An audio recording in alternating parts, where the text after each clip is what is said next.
argument is Kamala Harris didn't present that vision appropriately, and that's why she lost.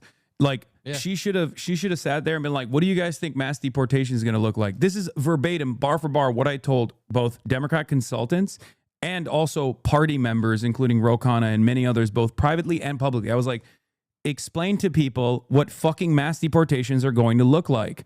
Hello? Can you hear me? Yo, what's up? Yeah. Are you going to turn on your camera? Oh, yeah, you are. All right, perfect. Can you see me as well? Yeah. All right. Let me pop you out real quick. Let me not show myself on my end. And then do one of these. Boom. Adam Mockler, everybody, from Midas Touch. Not in the building, but hold on. Let me see where the... Wait, that's not the right... That's not what you called me the other day. You had a different name. You called me Mock Lib. I said it right now too, right before. Okay. But I also said Adam Mockler. Okay, I like. Went on the CNN panel. Adam Mockler. Here he is known as Adam Moglib. That's fine. Hold on. Where the? I'm trying to get the scene right real quick. Oh, boom! There it is. Okay, fixed it. Perfect. All right, Adam.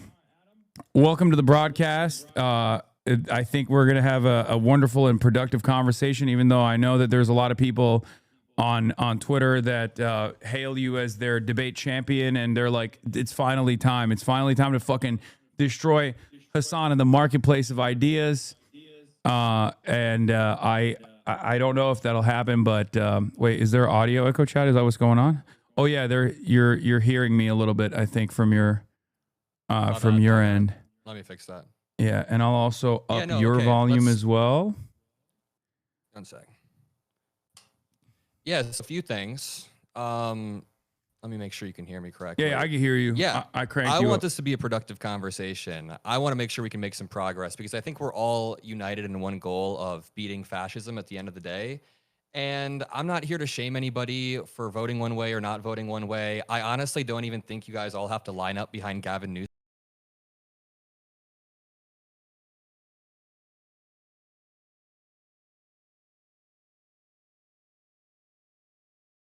However, I do want to talk about your response to Jennifer Welch on that podcast because I do have some thoughts, and I think I can bring a pretty good faith version of what a lot of people on Twitter are trying to say, but kind of getting muddled in. But yeah, we're going to agree on a lot regarding criticism of the Democratic Party, probably where the Democratic Party needs to go. We'll agree a lot. I'm very disillusioned with the Democratic Party as well, but I think there's some good faith criticisms of the way that you approach that question or the way that you talk about this. But Yeah, if you want to know what my positions are, and I think you're already pretty familiar with my positions. I know that like you've probably heard me speak on these issues for years and years at this point. But my primary goal, especially in the interim, especially in the short term, is the defeat of fascism. I believe that the Republican Party is an illiberal party, a post-liberal party, whatever you want to call it. And I think unlike the historic inception of fascism as a revolutionary movement at a time when liberalism was failing only 100 years ago, this time we have two liberal parties in America. Like as a political theory, we have two liberal parties, right? Like we say conservative, whatever, but like technically the Republicans are also a liberal party. Yep. And now the Republican... Well, not MAGA. Yeah, the Republican Party is historically a liberal party, but is now turning away from liberalism and becoming an illiberal party, a post-liberal party, and turning into a fascist party. I warned about this the first Trump election as well. I warned about the proto-fascist nature of Donald Trump. I thought that it was important to make that distinction. I didn't say that Trump, like season 1 of Donald Trump was fully fascist, but season 2 of Donald Trump is. And I think it's important to make that distinction as well, because like you can see the difference, right? Like there was a lot of naked corruption, a lot of things that were going on in the first Trump administration, but the second Trump administration has been so brazen, so obvious, and it's not like they've hidden that reality at all, especially when they were running to become the president, when they were running through the in the 2024 election season. So my primary goal is to defeat that completely. And obviously, I also want to build socialism. I want to build a working class movement, and I don't think these two goals are at odds with one another.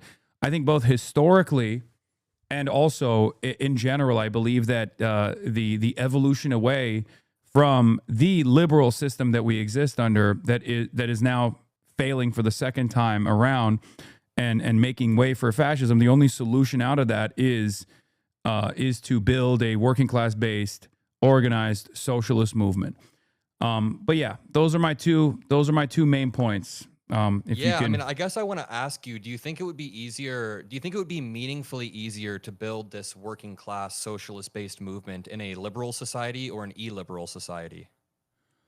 Historically speaking, most likely an illiberal society. At least historically speaking, socialist and communist movements have unfortunately only been successful when material conditions have worsened. I don't want that to happen though, because I don't want to live through that, and I don't think that is like an appropriate thing to move towards. I don't think that that's good for people. I think it's very violent and very deadly. I don't want the material conditions to deteriorate. But if you're asking me, like, honestly, from a historical perspective, no, it No, I'm absolutely is. basically asking. I'm basically just asking if we get to a 2028 and like, I guess we can get into the hypothetical of Newsom versus Vance, but it's not even about that. They're kind of just stand-ins. I don't even want to concede who our nominee is going to be 2 years ahead, but I think there would be a meaningful difference in building a pro-labor movement under a JD Vance presidency, which would be much, much harder, versus a Gavin Newsom presidency. I mean, JD Vance's entire career has been trying to step on top of workers. He wants to. I agree. He endorsed Project 2025, which literally wants to bring child labor laws back to 1938. He's fundamentally illiberal and doesn't want to let you organize. I mean, like, a lack of organization is part of not living in a liberal society, right? They will squash that. They will kill communists. They will kill socialists. That's what they did in other fascist societies. They killed socialists and communists. Meanwhile, Gavin Newsom, however insufficient you may think he is, and this is not an endorsement of Gavin Newsom, I'm just trying to illustrate my points of, the different realities we could enter. However insufficient you think Gavin Newsom is, he would allow for a really strong labor movement. He would allow for you guys to at least, organize, and he would probably communicate with you guys. First of all, I don't even think you guys. I think you're a part of this as well. You're not against like organizing a labor movement, right? But no, I'm also, not against that. yeah. Also, can you crank up your volume a little bit on your end? Because I maxed it out, but people still are having a hard time hearing you. Yeah, my bad. A lot of calls. No, it's all good. As far as like what's better rooms for organizing, it's not even a necessary part of this discussion because I know that it is. I know that no, the reason why I'm saying it's not a necessary part of this discussion is because given the option between Gavin Newsom and JD Vance, I'm not saying that Gavin Newsom is going to be a situation than JD Vance. I understand and agree with, in theory, the harm reduction narratives. My argument is always around doing away with harm reduction narratives because the harm reduction narrative has led to two spectacular failures thus far, both in 2016 and also in 2020. And as far as like playing hardball with Democrats who don't want to listen, who still want to hold on and maintain this like harm reduction narrative, who still say that they want to appeal to this like mythical moderate voter, who's outside of who isn't a normal Democratic Party voter, like these guys that they want to turn to the Democratic Party. I'm willing to play hardball with them and say, like, look, I'll hold my vote back. But the reality of the matter is, if you're asking me sincerely, like, do you think that Gavin Newsom is going to be better than JD Vance? Of course. I mean, this is not something just like Kamala Harris is objectively going to be better than Donald Trump. The miscommunication around this comes in large part due to me openly saying, like, it's out of my hands at that point, because that was the second part that I mentioned. It's openly out of my hands at that point. And there's no way for me to overcome the way that the party is communicating what they want to do. And the fact that a lot of people hear that and immediately go, oh, this guy, he wants the Republicans to win. I don't. Yeah, I don't think you want the Republicans to win. I don't think that at all. And here's where we agree on, actually. So I keep hearing you say that you don't want Democrats to run on the harm reduction narrative in 2028. And I totally effing agree. If we're running on a harm reduction narrative in 2028, we have failed somewhere massively. We want to build an exciting, forward-looking message that can turn out not only our base, but Americans who have been struggling. We need to have something that is not just us unified to our opposition of Donald Trump. For the past decade, we have been defined by our opposition to Trump, and we need something more exciting. So I agree. We should not run on a harm reduction narrative in 2028.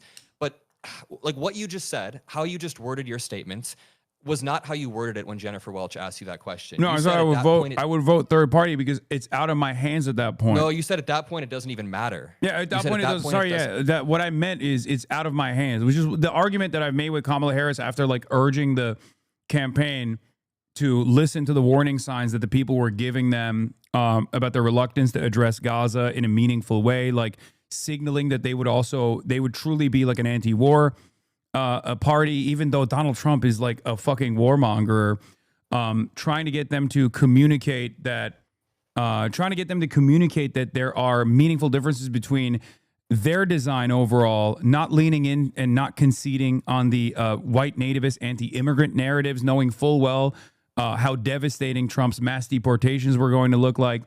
I poured hours and hours and hours of commentary into this, thousands of hours of commentary into this, and it's always reduced back to whatever like reasonable soundbite that people can cling on to say, oh, we got him. He's a third party guy. What do you mean it's out of? Well, you said you would vote third party, but what do you mean it's out of your hands? Oh, perfect. Like you mean like we would lose at that point? I don't know if we would necessarily. I don't know if we would lose because JD Vance is uniquely uncharismatic. Yeah, but we saw that today.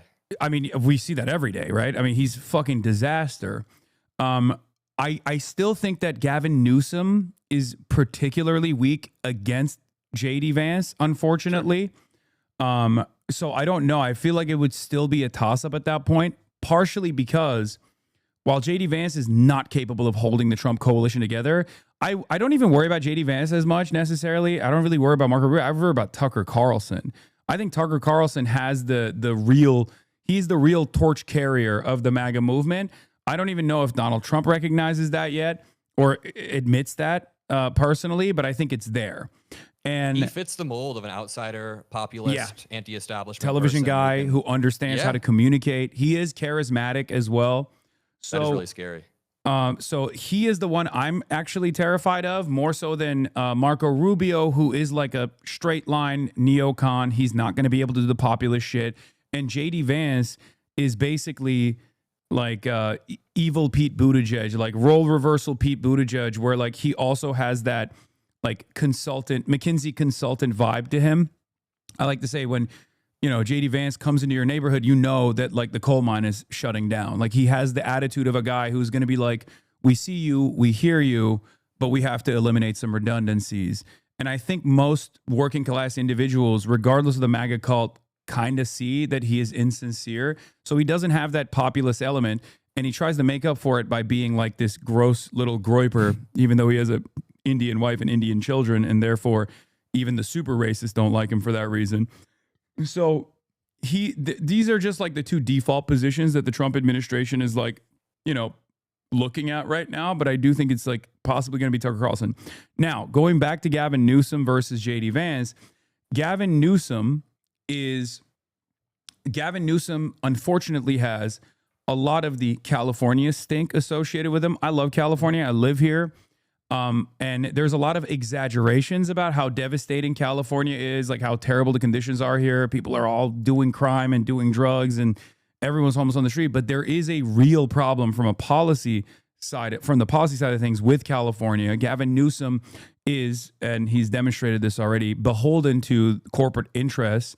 And will pretty aggressively go out to bat for corporate interests in general. Sometimes he's pushed back on a lot of special interest groups in California, though. They're pretty progressive state overall. But the number one problem facing all Americans, I think you and I will agree on, other than healthcare, is housing, right? Mm-hmm. And California has a huge issue with housing, and we have voted for a million different ballot initiatives at this point to pay for shelter, pay for additional tax revenue so that we can go and like, build new homes and things of that nature. And none of it ever gets done. There's a lot of institutional rot here as well. Not to get all abundist on this on this conversation, but like there is a little bit of truth to what the abundist guys say. And so that homelessness narrative will stick for the uneducated, but even for the educated, like the educated voters, they will also recognize, like people like myself, recognize the setbacks that Gavin Newsom has presented to combat the housing market issue in the state of California. Yeah, so I guess a few things that I want to respond to. I agree with you about Newsom's electability problems, and I think a lot of people would agree. I mean, I have a massive liberal audience, and even they're not fully behind any candidate right now, especially not fully behind Newsom 2 years ahead of the election. I think that now is our time to use the leverage we have, and I think that's what you're trying to do during the Jennifer Welch podcast. And like, I want to keep returning to that conversation that you had, because you said in the conversation at that point it doesn't even matter, but you at this point mean it was out of your hands, right? Yeah. Can you clarify, what do you mean it was out of your hands? So just and I also talked about like my refusal to endorse Kamala Harris as well, and we can get into that too. What I mean by that is exactly what I said in the 2024 election, where it was like, you can't, as a singular individual, or even with like the entire might of the media behind you, outflank the actual campaign. So if Gavin Newsom is running as the Gavin Newsom that we know so far, he'll say certain things like, oh, I refuse to take money from AIPAC. Great. But then when push comes to shove, like he will still be inconsistent on the issue of Israel. He won't like fully subscribe to punishing Israeli leadership, or fully subscribe to like refusing any sort of arms sales to Israel. And outside of Israel, of course, beholden to corporate interest when it comes to like the real estate lobby, anti-Medicare for all. If he runs as that, okay, there's no amount of advocacy that I can engage in that will make him look better.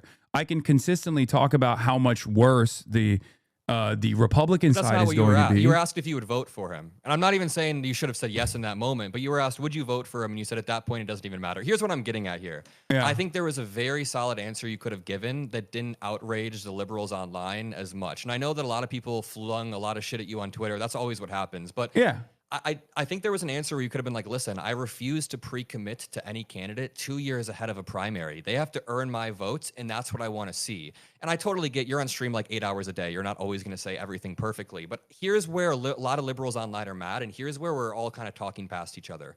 I see a lot of people online saying, all liberals want us to line up behind Gavin Newsom 2 years before a primary. And that's not even the argument that any of us are making. I think where a lot of liberals have problems with the way you speak about the Democratic Party is that you try to minimize the gap between the Democratic and Republican Party. So I can totally grant that you meant to say like, you were asked, you were asked, would you vote for J.D. Vance or Gavin Newsom? You said, I'd vote third party. At that point, it doesn't even matter. It feels like you're drawing a false equivalency. And then a few days later, you basically said, Gavin Newsom will only be marginally better than whatever Republican candidate there is. Then you said, Democrats have literally written you out of existence regarding trans people. Wait, did you see the rest of that quote? I watched the video, but yeah, I watched what's the rest of the quote? Did you hear me say that marginal differences between each candidacy, like marginal differences between two parties, leads to drastically different outcomes for marginalized populations? Having said that, however, from the eye of like a voter, they don't make that distinction at all, especially if they are coming at it from a privileged position, if it doesn't like attack, if it doesn't harm them at all.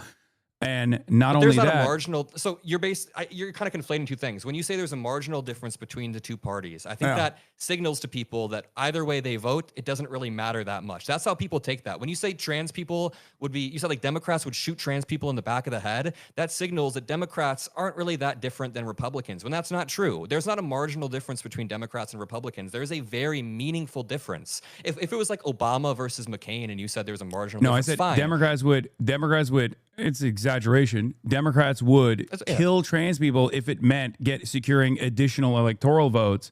And that's not an argument that like Democrats are going to run on a policy of killing trans people. It's a hyperbolic statement about Democrats cutting out trans people, which, as you saw probably in this last week, in the aftermath of the fucking neo-Nazi MAGA dad, or not MAGA dad, The trans shooter that was a fucking huge neo-Nazi, who's apparently his son was also a neo-Nazi, who's in prison as well, which is, not very shocking.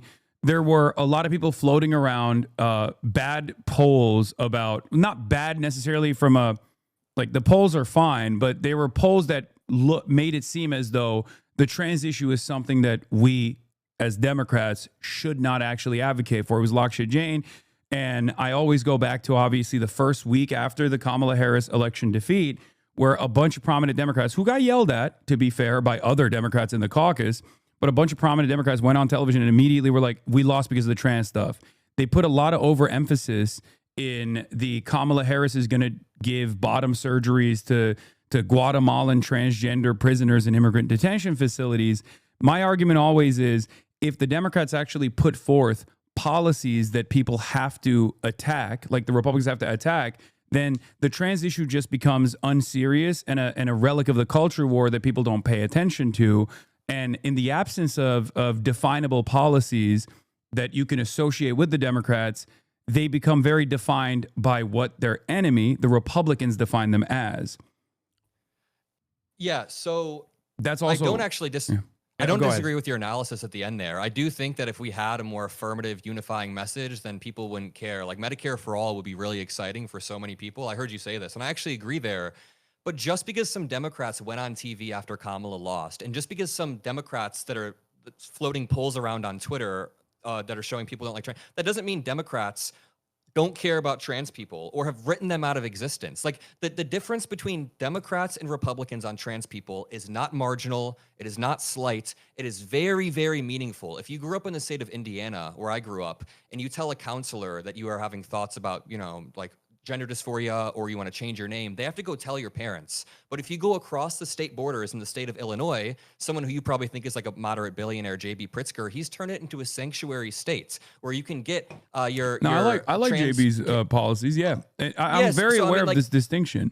Okay, but wait a minute. So J.B. Pritzker, Andy Bashir, even Governor Newsom turned California into a sanctuary state. It is a very progressive state. So can you see how people are bothered when you then go on the stream, and I'm quoting you verbatim, you said Democrats have written you out of existence, Democrats don't give a fuck about you, and then you said later on, the marginalized identities have been left behind by the Democratic Party.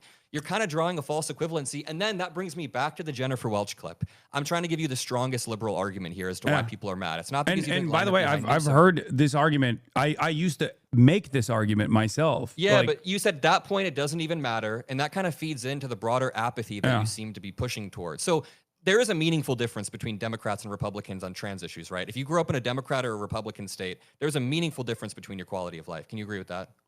Oh, absolutely. Okay, Absolutely. so a meaningful difference. There's a big difference. Okay, so there is a meaningful difference between living in a Democratic state, hopefully one that isn't captured by Republican state legislatures that will then, even under Democratic leadership within the White House, take advantage of the state legislature apparatus to still undermine trans existence and then take that all the way up the courts of the Supreme Court. There's a meaningful distinction between having a liberal Supreme Court majority versus a Republican Supreme Court majority, a super majority even. These are all things that I fully understand and fully agree to and don't want to happen.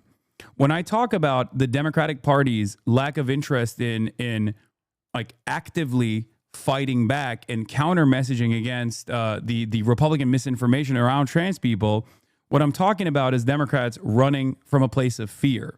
What I want the Democrats to do is to, one, not compromise at all when it comes to putting forth a counter messaging operation to go back and fight back against the Republican Party when it comes to trans issues. But also, this isn't even just about trans people either. This goes back to even undocumented migrants and migrants in general, like Haitians eating cats and dogs, all the endless amounts of attacks, and the notion that like undocumented migrants constitute a national security threat, the way that the Republicans present it, it's pure hysteria.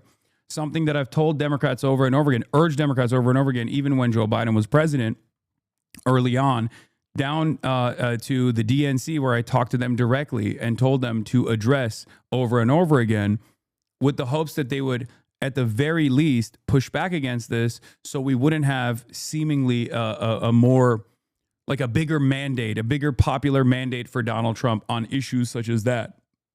I think every moment that the Democrats waste, not on the offensive, on affirmative policies and affirmative policy vision that is easily definable, is a moment where the conversation revolves around culture war issues, specifically attacking trans people, and it ends up harming trans people that way.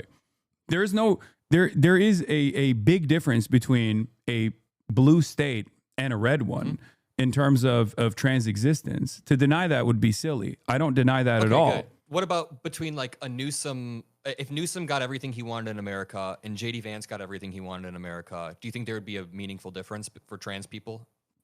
Yes, I do. Okay. I mean, we're like Donald Trump's first action when he came into office.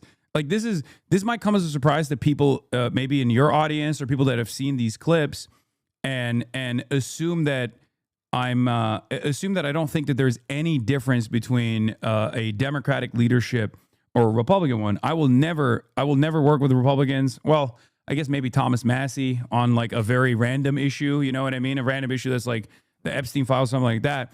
But I don't agree with Republicans ideologically, and my criticisms of the Democratic Party revolve around their closeness to Republicans or their endless interest in conceding to Republicans on certain issues, because that concession doesn't actually end up causing them to win elections. The only thing it actually ends up doing is those concessions actually normalize some of the Republican agenda items in the eyes of the base of the Democratic Party. And only until people realize how devastating the outcome of those policies are, do they turn around and go, oh, I have buyer's remorse now. Fell for it again award.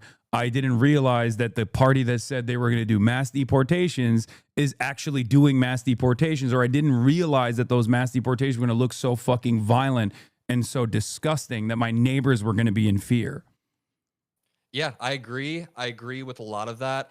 And I don't want you to think I was just watching clips of you. I watched your entire stream. I know. It just felt like you were saying two different things at once. You take these really strong declarative statements or those positions about the Democratic Party, and like you quite literally said Democrats, or you said the marginalized identities have been left behind by the Democratic Party. And then you go on to explain in a little bit more nuance that yes, growing up in a trans state or a red state would be better than growing up in a blue state would be better than a red state as a trans person. So you do clarify that in the video that I watched.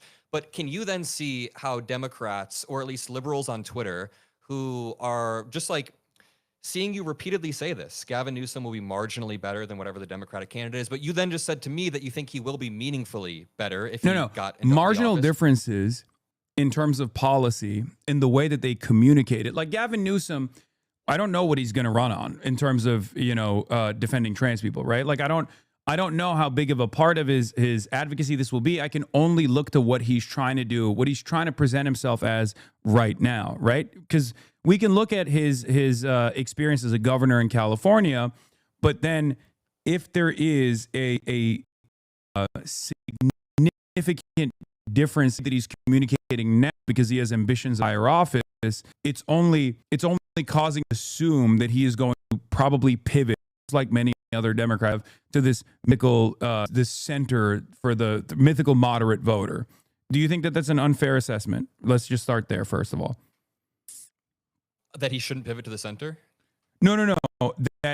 That judging by the position between what kind of trans protections that he has signed into law when he was the governor, when he is the governor of California, versus how he's communicating now about certain aspects of trans identity and trans issues is probably a pretty reliable way to comprehend whether or not he is going to pivot to the center on trans issues a little bit. No, I don't think you don't can think so? conflate the way he talked. No, I don't think you can conflate the way he spoke to Charlie Kirk on the podcast with the way that he's actually ruled California. There is a very, very meaningful difference between the way that he's ruled California versus the way that Republicans would. And here's the problem. I don't even I don't disagree with that. The reason why I'm asking that is but here's the problem. There's a category error happening here where you keep saying that there's a marginal difference between the parties. And I get what you're saying. I totally get what you're saying. You think there is a marginal policy difference between the parties because you think Democrats should be farther to the left and stand up for this stuff. But when you say that, a lot of liberals think that you're arguing that there's a marginal difference in outcomes. And you are conceding right here, there's not a marginal difference in outcomes. No, there's not a marginal difference in outcomes. Okay, so yeah, I think that needs to be clarified more because that does kind of draw some apathy between voters. But going back to Gavin Newsom, no, he has quite literally changed the way California looks at trans people. Just because he like gave an insufficient answer on Gavin Newsom's podcast doesn't lead me to believe that he's going to entirely throw trans people under the bus. Let me just like go through this. He signed No, SB hold on. 107. Not entirely, Yeah. but do you feel? And I'm not like trying to debate you on this. I'm just asking you sincerely. Oh, yeah. Do you think that it is indicative that there is at least in the way that he's communicating, a pivot to a more moderate position on trans issues because he calculates this as more electorally viable? No. Was he asked about trans issues or trans sports in particular? The pieces that I've seen is mostly talking about trans sports and saying that trans sports is a bridge too far or something like that. Yeah, and like that can totally be insufficient for your worldview, and you can say that that is not sufficiently progressive enough. But I think that to say that Gavin Newsom, because he said that to Charlie Kirk, that nullifies the way that he's actually ran in California. You're using that one conversation to wait. It doesn't. Okay, I don't think it nullifies the way it was in California. Making an assessment off Newsom has signed a law. Sorry. I'm making an assessment off of. I know Gavin Newsom, just like Andy Bashar, who I have given tremendous props to, more so than Gavin Newsom because he's doing it in fucking a Trump 35 state, right? Trump plus 35 state. Yeah, he's holding with the line with a hostile state legislature too. So it's like it's infinitely more difficult. He actually shows the rest of the Democratic Party. I use him as an example to show the rest of the Democratic Party that you don't have to be compromising. And the way he's talked about trans people is actually wonderful. Where he says these are, Christian. These are my neighbor. God teaches me love my neighbor, not to fight my neighbor. I remember when he stood up at that state legislature member where he was like, you have to apologize to these constituents. These are your constituents as well. Wait, hold on one second. Can you take it off of emote only mode? What's going on? Why do people keep saying robot? Why do people keep spamming robots? Is there an issue? Is my mic better now too? Sorry. No, I've been hearing you clearly this entire time, but I don't know what the fuck's going on. I took it off emote mode. Is it effing? Oh, it's just a small lag and people lose their fucking minds over it? Is that what it is? Liberals and leftists are agreeing, so the deep state's taking us down. They're like, we can't have agreement on a stream between the two factions. It's stuttering on Hasan only. Huh. You've been lagging for like the last 5 minutes? No. Audio is an audio disaster, but it was only 8 seconds or so. It's fine now. Okay, sorry. They were just like spamming the robot emoji over and over again, so I thought there was like something devastating happening. Okay. What were we talking about? Oh yeah, I was saying Andy Bashar is glazing Andy Bashar for uncompromising on his values. Business, bro. Yes. That's especially within the confines of like what he is capable of doing. I mean, that's very impressive, and I think it should be a lesson that other Democrats should follow as well, and some do, and some are cowards. But as far as the Gavin Newsom thing, I am aware. I think it's like what 49 LGBTQ plus bills that Gavin Newsom as governor has signed into law. I mean, as a mayor of San Francisco, his first nationally prominent act was literally to defend gay marriage in San Francisco. Like, I'm very familiar with Gavin Newsom's background. He's my governor, right? I know a lot about Gavin Newsom's background. What I am fearful of and what I worry about is the same exact pivot that we have seen from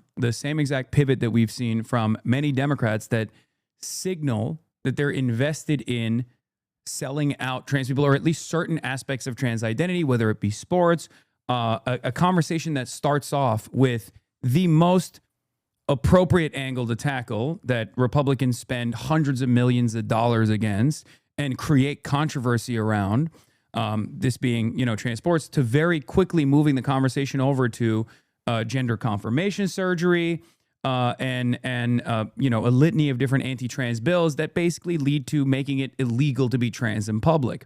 The conversation. I don't think Newsom would go that far. No. I don't think Newsom is going to go that far either. Yeah. But my point is, any concession that you're making about trans existence in public, instead of just simply moving the conversation back to a territory that is appropriate, a territory that is pertinent for every single person in America, something that is more consequential for the average person, groceries, mobility, health care, things of that nature, is lost ground for no reason that then justifies the additional anti-trans bill come after that. Well, so you're opening the door to that conversation rather than stopping it.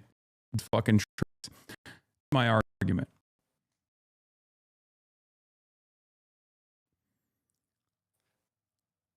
No, dude, I totally agree that Democrats should stand on business when it comes to trans. Am I lagging at all? Is it good? No, I'm the one who's lagging apparently a little bit. Yeah, it's so crazy because it's not even fucking anymore. I think it's happening. You can't like. Yeah, now it's lagging for me too. I can barely hear it. But here's where I think the difference is. You know, like the big dog, small dog meme, where you say something intense and then you kind of say something not as intense. You mean I feel like Bailey? When you're on the podcast, when you're on your show, a lot of these statements are so Yeah, the Mott and Bailey, of course. I feel like you're pulling a little bit of a Mott and Bailey right now for non-Gen Z meme lingo. Like you're on your show, and this isn't even meant to be like a confrontation or anything, just so you know. But like I think this is genuinely where a lot they're of saying liberals it's bad. have friction. Let's hold off for a second. I think Let's hold off for a second. Just wait it out. Sorry, it's gonna come back in a second. No. The lag comes and goes. To be honest, it's gone for me now. Is it good now? No, chat. Adam is not the one who brought up Mott and Bailey. I did. Okay, they're saying you're engaging in debate pervertry. I'm the one who did it. Okay, I'm the one who said Mott and Bailey. All right, go on. Yeah, I don't want you to think this is some like confrontation where I'm trying to like pin you down or anything. But when you go on your show and your stream and these clips go viral in liberal circles, I think the friction comes from you saying stuff. And it's just important that I quote you verbatim. Like, Democrats have literally written you out of existence regarding trans people. Mm-hmm. Marginalized identities have been left behind by the Democratic Party. Democrats don't give a fuck about you. They would shoot you if it meant they could secure votes. And then I come on here and you're like, wait a minute. I do acknowledge that Newsom would be meaningfully better on trans issues. I do acknowledge that J.B. Pritzker is meaningfully better. Blue states are meaningfully better. And then your strongest argument as to why Democrats are throwing them under the bus are some polls that you see on Twitter, not from Democratic Party leaders, but from like Lakshaya Jain or whatever. Some people after the 2024 election going on TV and saying something to the effect of, oh, we lost because of trans people. That's obviously bullshit. Get those people out of here.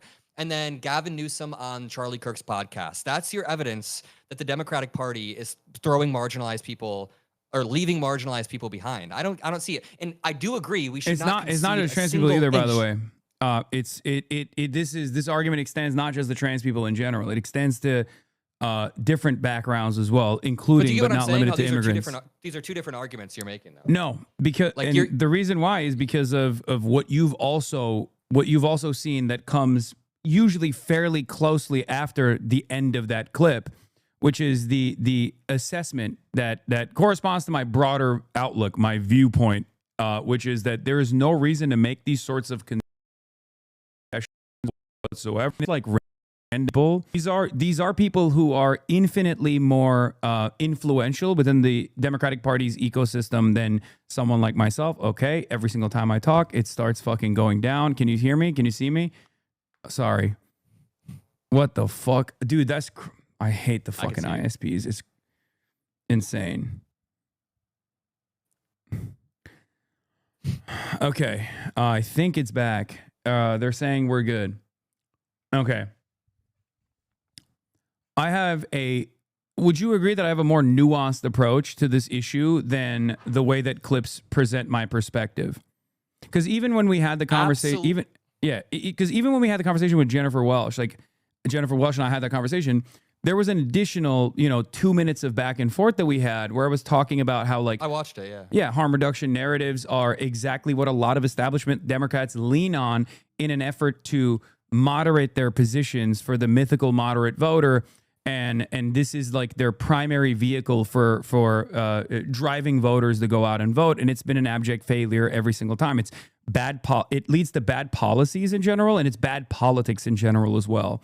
because you and I both agree that we want a fighting Democratic Party, one that fights uncompromisingly for not just individual marginalized identities, but fights for the entirety of the working class in a holistic way.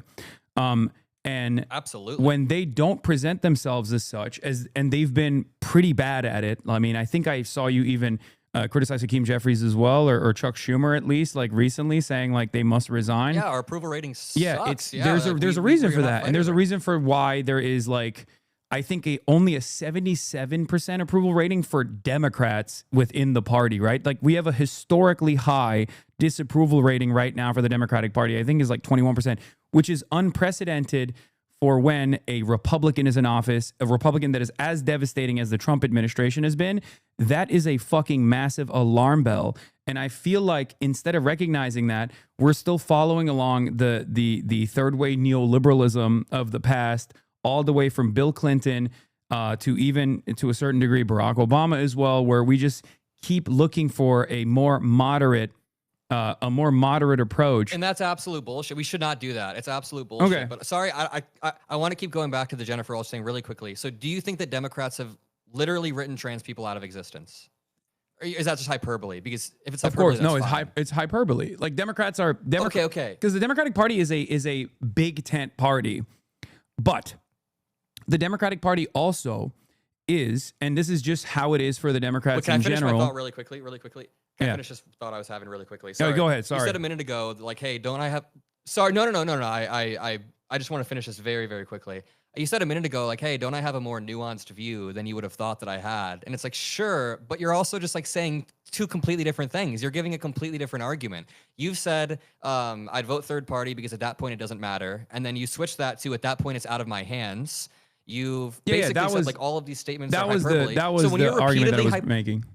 But when you are repeatedly hyperbolizing the Democratic Party as being basically the same as the Republican Party, that creates a level of voter apathy. And I think that is why liberals on Twitter are very mad at you. I mean, of course, there's going to be like the crazy fucks who are always going to say some random shit. But I mean, like, I think that's the legit criticism that people have of the way that you approach this, is the way that you draw this false equivalency between the two parties. Okay. And then, like, when you get confronted on it, or when someone asks you about it, you're like, well, it's just hyperbole. It's like, no, like, we shouldn't hyperbolize about trans people, like, getting shot by...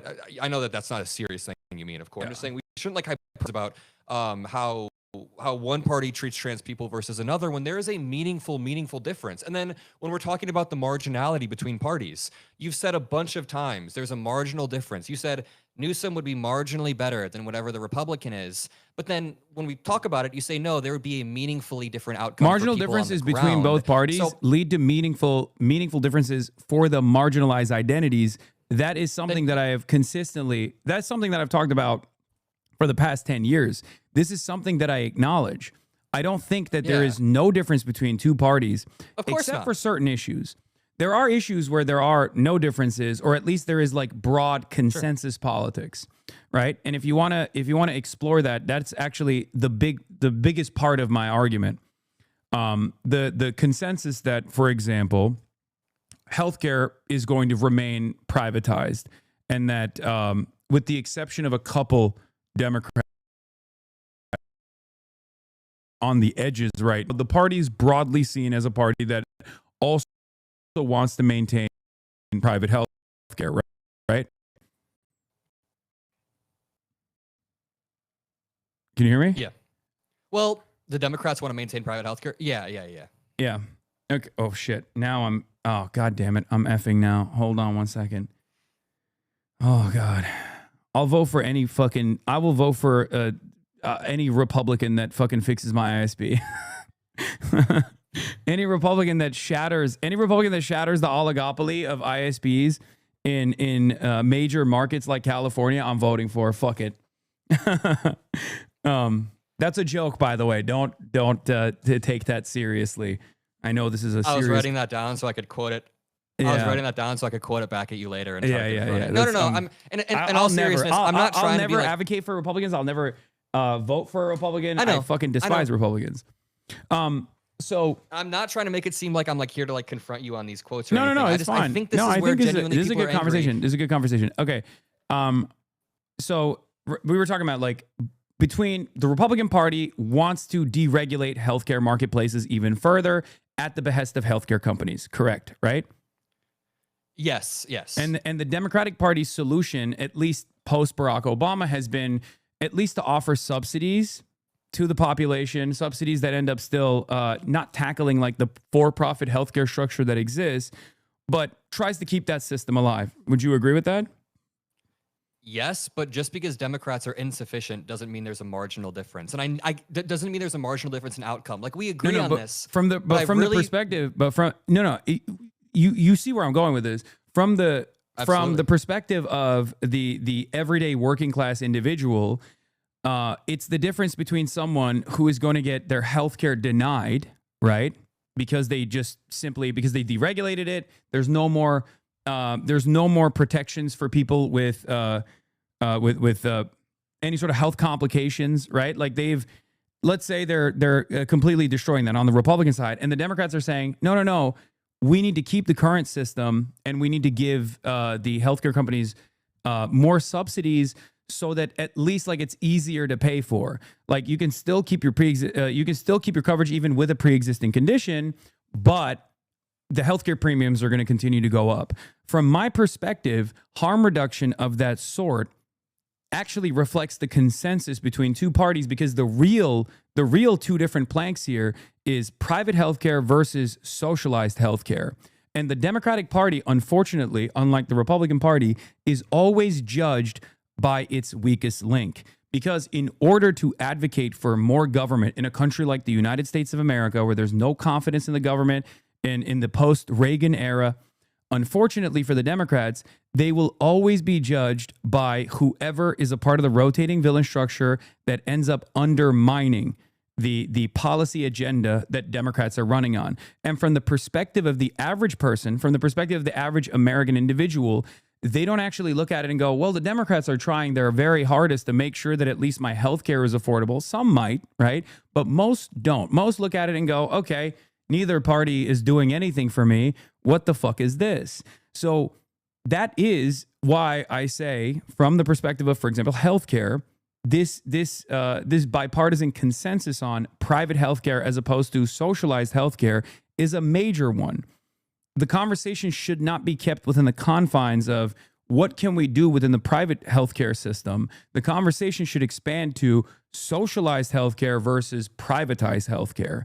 And as long as the Democrats don't do that, the differences between them are marginal. In policy, but not outcome. Yes.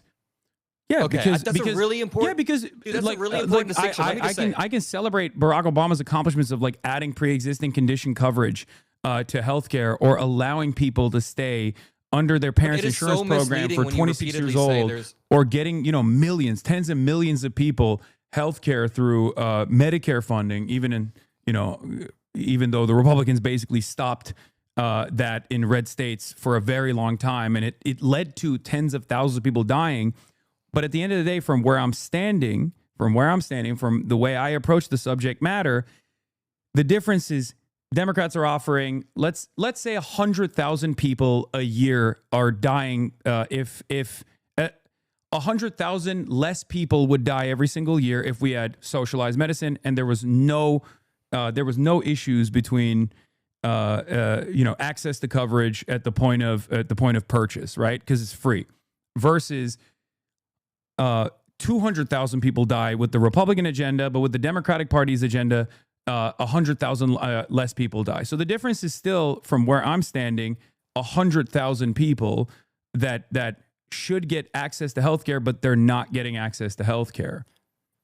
Just because it's insufficient doesn't mean it's marginal in outcome, though. Like we agree on this. We totally agree on the difference between policy and outcome. And I could even concede that Democrats and Republicans in the capitalistic system, like I get what you're going at. They're both upholding the same liberal thing, but there's also plenty of capitalist countries that already have these programs. I mean, virtually every single one of them does. I still don't think you should say that there's a meaningful difference between the parties without saying you mean policy, because that could just from my point of view, as a young 23-year-old dude, there's a lot of voter apathy in my generation. You obviously influence a lot of young people. And I have friends that I went to high school with that have texted me like before the 2024 election saying there's no difference between the parties. Both parties are the same. And we've obviously illustrated throughout this conversation, no, both parties are absolutely not the same. Well, if they're watching me and not just watching the clips, they would know that there are differences. There are marginal differences in policy that yield massive differences in outcome. Having said that, however, another area where there is no difference, almost no difference whatsoever, is foreign policy. Wait, another area where there's no difference. Because there is one. So there is one. There is one. There is a difference on healthcare, though. You said there was almost no difference. So we already established that there's a difference on trans issues. There's a difference on healthcare. Yeah. Meaningful outcomes on healthcare. Let's talk about foreign policy for a second. But wait, before we move on to foreign policy, by the way, sorry. Yeah. I didn't correctly word that, but I'm going to get to the foreign policy thing in a second. You understand where I'm coming from, though, right? Like, because from the perspective of people that are not, from the perspective of the average American, the difference between being able to pay, $1,000 a month premiums and then having your service coverage denied at the aftermath of like a significant medical complication, and not having that at all. For tens of thousands of people is still it's still a devastating outcome, as opposed to the alternative, which is that they pay a significantly lower share in taxes and have that healthcare be financed by the government in a single payer style system. Like that's a massive difference, right? One that the Democrats are not presenting as a unified vision. Democrats are insufficient on healthcare. Yeah, I agree, but there's not a meaningful difference. Okay, so we went through trans issues. There's not a marginal difference there. There is a meaningful difference. We just talked about healthcare. I think that there is a meaningful difference between the parties, would you say, regarding outcomes? No, what I'm saying is in terms of socialized medicine. So you don't think there's a meaningful difference between outcomes between the Democratic and Republican Party on healthcare? Between the Republican Party and the Democratic Party, there is consensus on maintaining private health care. Would you agree? But there's a mortality gap. Yeah, but there's a mortality gap of 30,000 people that would have died over the past decade. Yes, my uncle, absolutely. When he was like 22 years old, got diagnosed with this rare form of cancer. The ACA saved his life. That's meaningful. This is meaningful to Americans. Is it insufficient? Absolutely. Should we spend as much time as we can pulling Democrats to a more, public option version of healthcare? Absolutely. We can do this as much as we want. But if we're looking at numbers, though, what we're still getting back to is the very meaningful difference between socialized medicine and privatized healthcare. And the reality of the matter is that while the mortality gap exists between the Democrats subsidizing the healthcare system, even though maintaining its private structure. Do you know what the numbers would exactly look like? So I actually don't know what the I don't know off the top of my head. I don't know off the top of my head what the socialized medicine. Let's say it is 100,000 people. Do you think 30,000 of those people are marginal? Let's say it is an extra 100,000 people that would have died. Do you think those 30,000 people are marginal or meaningful?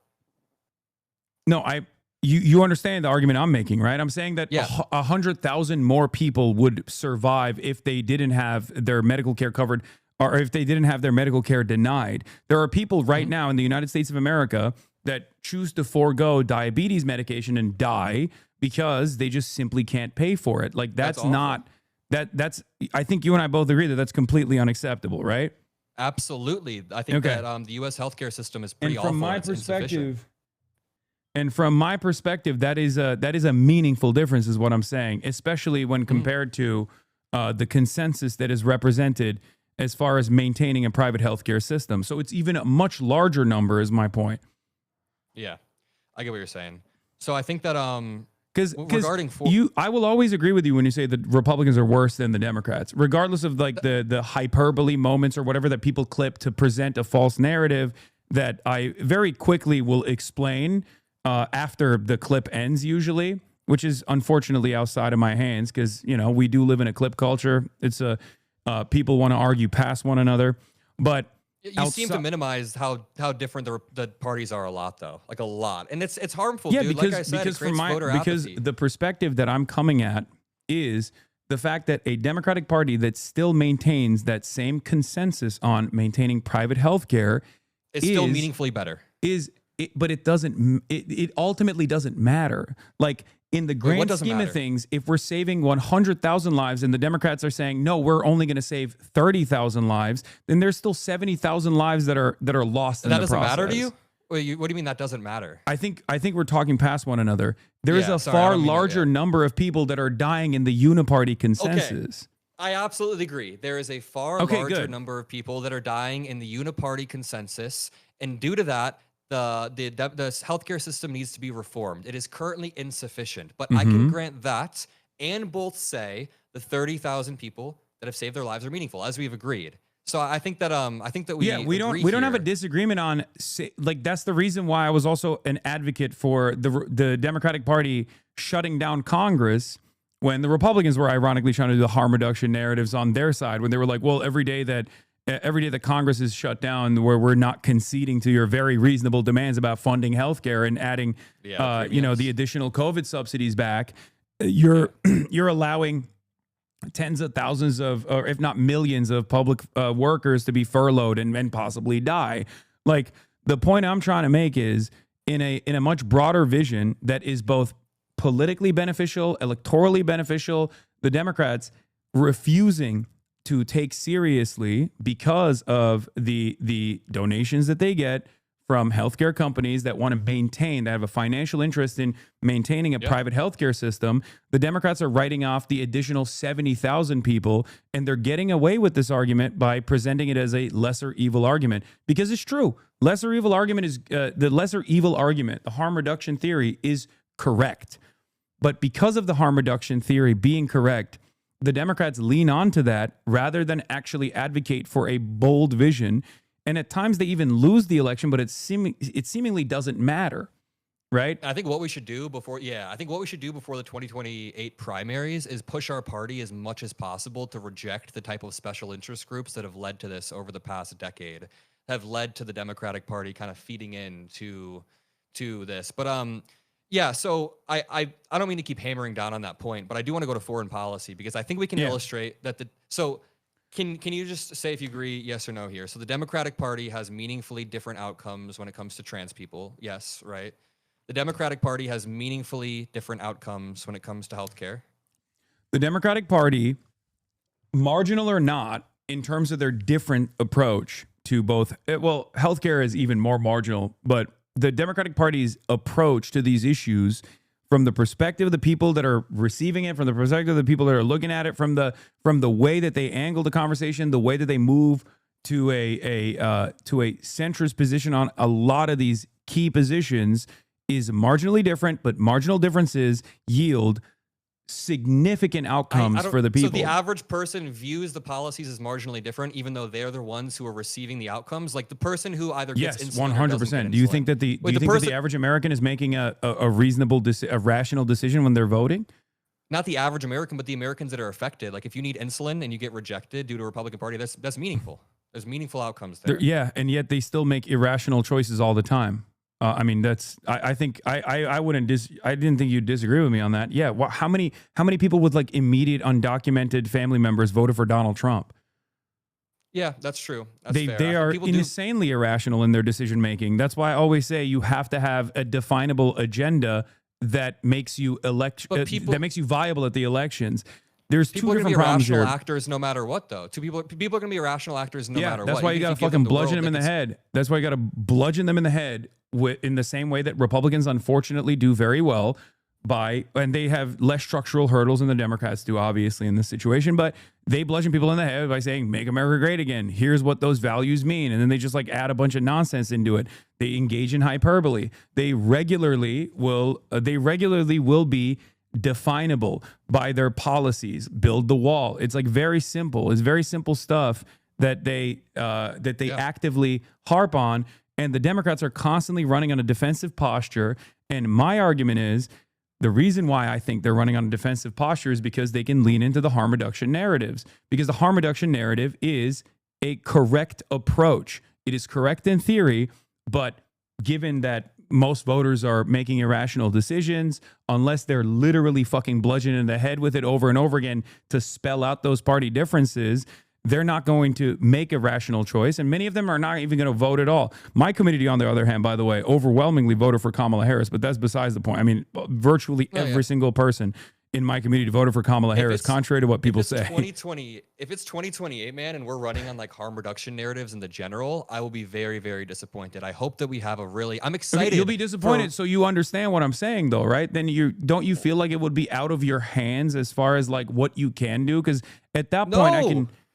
Wait, out of my hands, what I can do, to my audience. At that point, I can lie to my audience and be like, no, you guys don't understand. Kamala Harris, when she says we're going to have the most lethal military, what she actually means is that she's going to be anti-war as opposed to Donald Trump. No one's going to fucking listen to me. You say to your audience, listen, we had an ideological primary, and if Gavin Newsom is the nominee, this obviously did not go our way. We will continue to pressure his administration, but the difference between voting for Gavin Newsom and a JD Vance or voting third party and abstaining and lowering the threshold for JD Vance to win is the difference between quite literally 15 million people dying due to USAID cuts, which Gavin Newsom would restore. It's the difference between like a mother in Sudan having a malaria vaccine for their infant son versus that malaria vaccine not being there and the son dying. There's multiple studies and models showing that 12 to 14 million people will die by 2030 due to the cuts of USAID.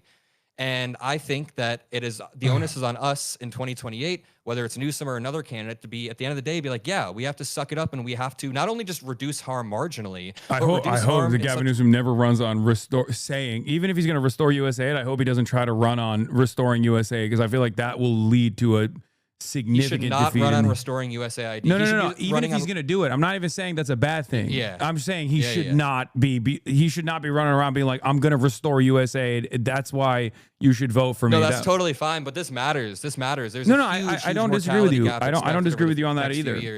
So what do you mean? It's maybe it'll come across as a shock for people, but what do you mean it's out of your hands at that point? I don't think it's out of our hands at that point. What is out of my hands is that no matter what if people ask me about why Kamala Harris was not coming out and releasing a statement about the significant differences that she presented as opposed to the Biden administration's Gaza policy, because I think we agree that like she did not separate from Joe Biden in a meaningful way at all, right? Like she did, and that's a big part of why she lost. So So one of my biggest points of contention, especially leaving the DNC where I got basically blackpilled, I was like, I could not believe like how much people were celebrating it and how much people thought like, oh, we got this in the bag. When the situation on the ground showed a very different reality, at least from my perspective. When Kamala Harris refused to sever ties with Biden, and I know that would have been a complicated process regardless, and there would be a lot of drama surrounding it, but I think with expert messaging, that would have been very beneficial for Kamala Harris. Similar to like Mark Carney versus, Justin Trudeau, like cutting the dead weight, basically taking out an unpopular figure and then rising from the ashes and presenting a bold new vision. Even within 107 days, she could have, tried to do this. When they didn't do that, and they tried to win by hugging and kissing Liz Cheney, and tried to win by like going after this mythical moderate voter in the exact ways that Matt Iglesias and Jonathan Chait and all these other people presented as a positive, like a lot of these commentary folk that the Democrats do listen to for some reason. I don't know why. When they ran around with this pivot to the center and kept repeating it, and the consulting class kept repeating that this was like the appropriate thing to do. When I had two options, I could have just been like, well, guys, you have to understand Kamala Harris is actually going to be much better than Donald Trump, which I did bring up with regular frequency, especially as it pertains to what Donald Trump was presenting, mass deportations and what that would look like. And there are many, many videos where I, presented how terrifying a vision Donald Trump was spelling for the future of the country versus what Kamala Harris was presenting, which conceded, because this was another holdover from the Biden administration, conceded that undocumented migrants were actually a national security interest, a national security issue, that they were actually leading to crime. and that the only solution was a compromise position that wasn't mass deportations, but instead was like, deportation of some. That was completely unnecessary because the main point that the Republicans drove home was built around a lie that undocumented migrants are responsible for a higher share of per capita crimes than natural-born U.S. citizens are. That's never been the truth. Are you not okay with some deportations if someone's actually committing crimes? Because the stats say that undocumented immigrants commit crimes at lower rates than native-born citizens. They commit crimes at very low rates. But if somebody does commit a crime and they're caught here, are you okay with deportation? Say it's not ICE. It's entirely dependent on what the crime is, but I'm always going to be an advocate to make sure that like justice is served instead of like just immediately trying to deport someone. I would much rather have them sit in the prison system especially if they've done a heinous crime, because there's no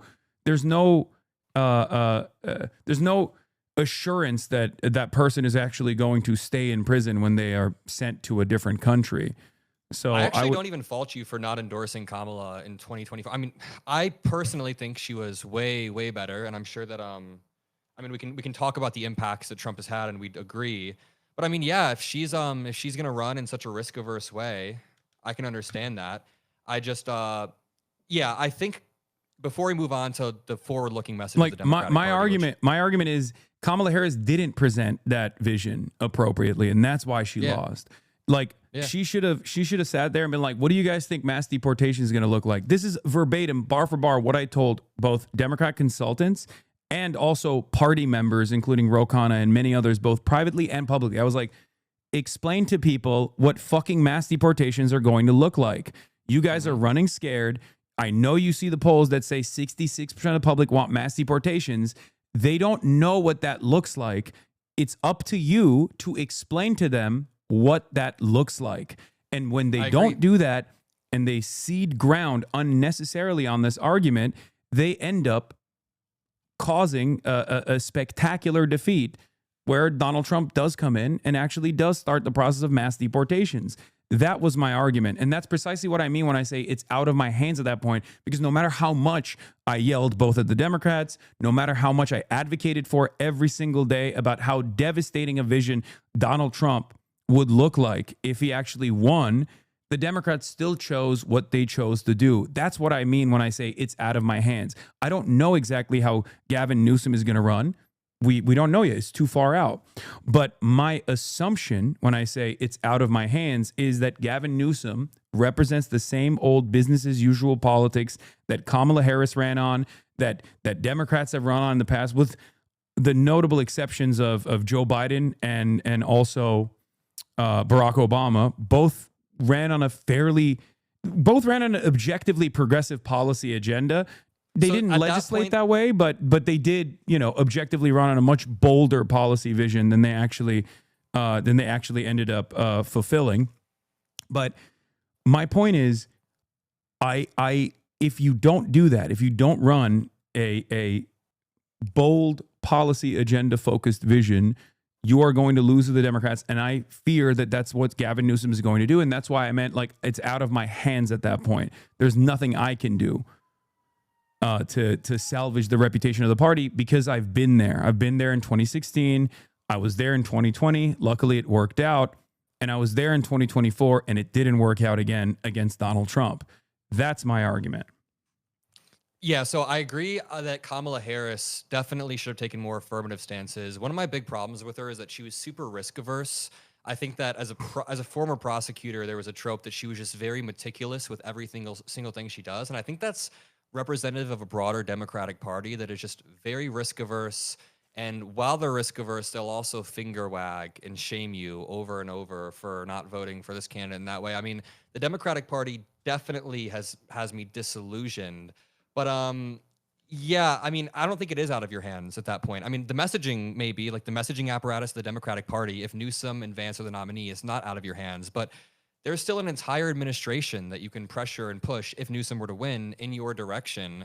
It's yeah, not. I'm going to keep hands. doing that and regardless. You also said, but it's not what you said. It says at that point it doesn't even matter, and I can understand. That What I meant, and if you listen to what the conversation I was having afterwards, is what I meant is like it's impossible. And this is a thing that I brought up over and over again with Kamala Harris in 2024. is that there's nothing I can do to outflank the party. And one example I'll give you, I think you'll agree with. Kamala Harris got $1 billion, right? Massive war chest. She comes in hot.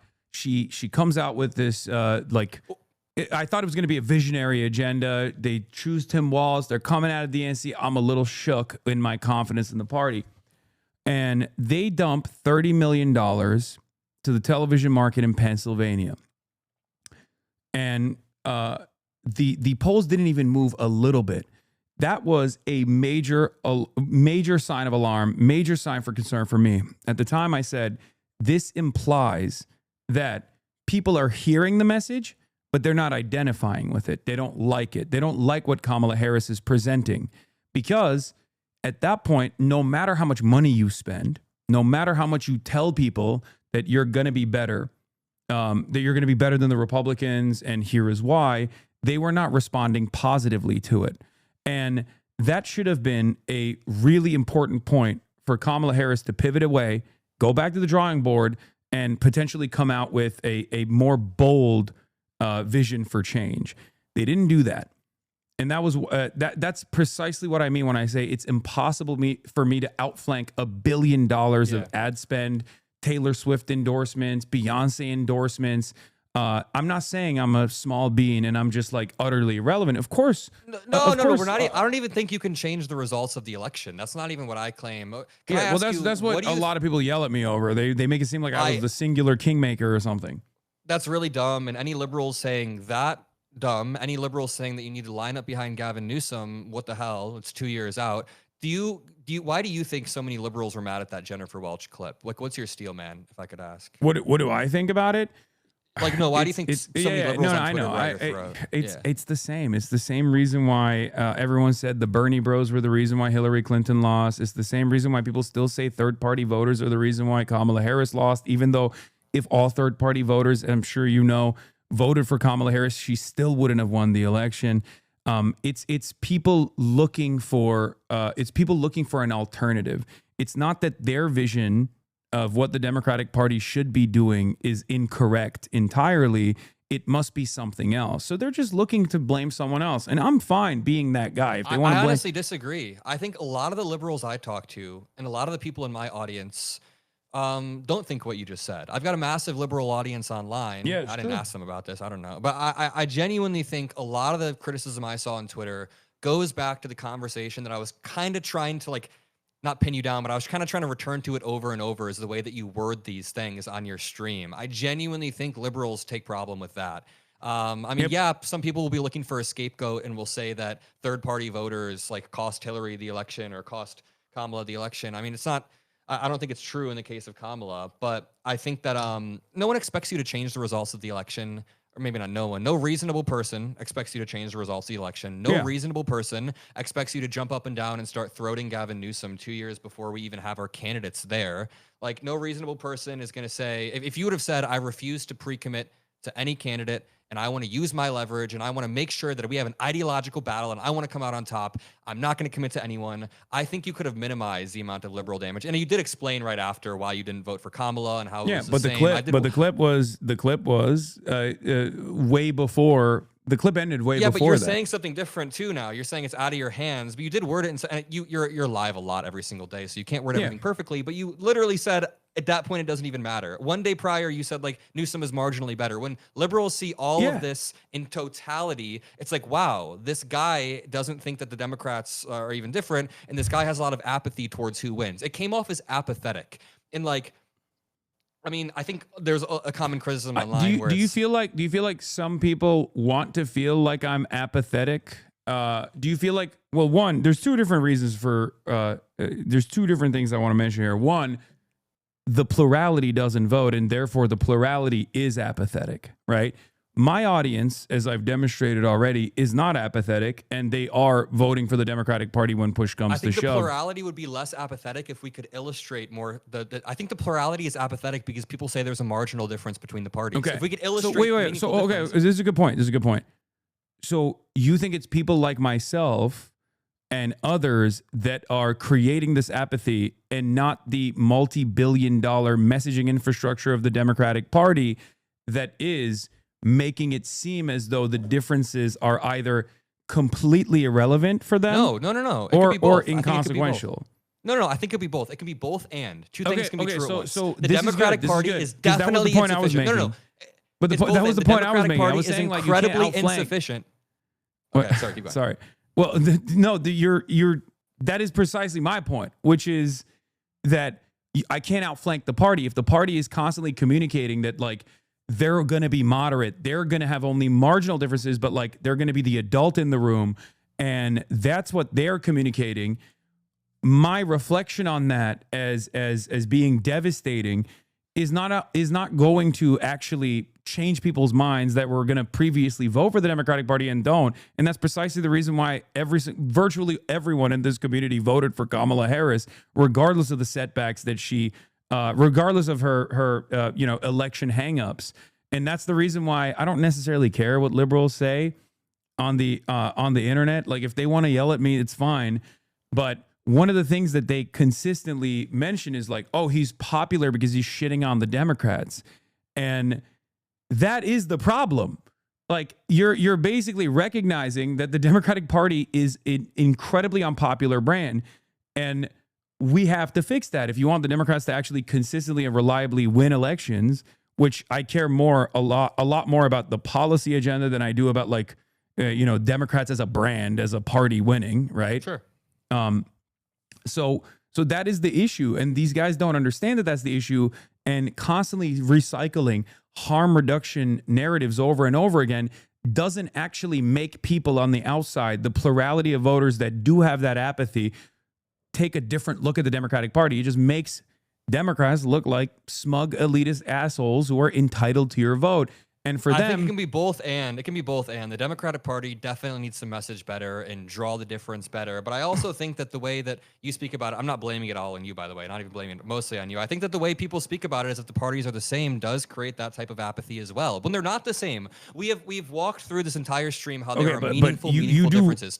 You do recognize. I talk about the differences. If people that were watching the clips actually came and tuned into my live broadcast, or even watched any of the YouTube videos or whatever, they would know that that's not all I say. No, right? I watched multiple full-length videos, and you really blur the lines. And I'm not gonna when your audience you do in the video, you said two things back to back. You said Democrats have literally written you out of existence. Later on, you say Democrats would essentially shoot you. It's fine to use hyperbole, but then you're bringing up two clips. Those are two different clips. No. It's in the same video, though. It's the same video. I know, Later but I already explained to you the that. Video, but there's additional things I say in between those two clips.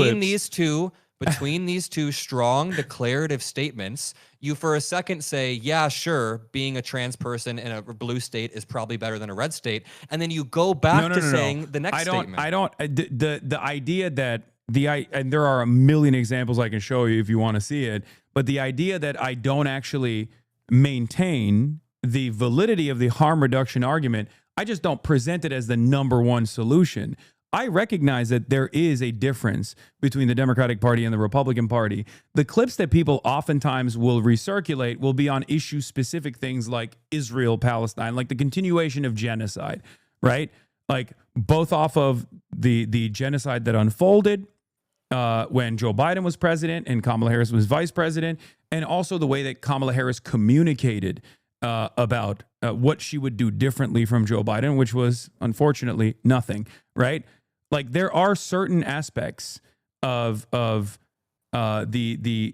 have a difference of opinion, or we have a different approach between the Democratic Party and the Republican Party that's just like not translating to the population at all. And there's good reason for them to actually there's good reason for the average person to not think that there's any major difference between the two parties. As far as genocide is still genocide. One is being conducted in a way where Trump is also saying additional unhinged shit.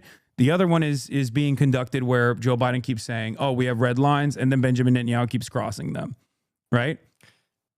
Yeah, I agree. I think the Democrats need to stand the fuck up, and I think that this is an issue where Democrats definitely need to be meaningfully better than Republicans.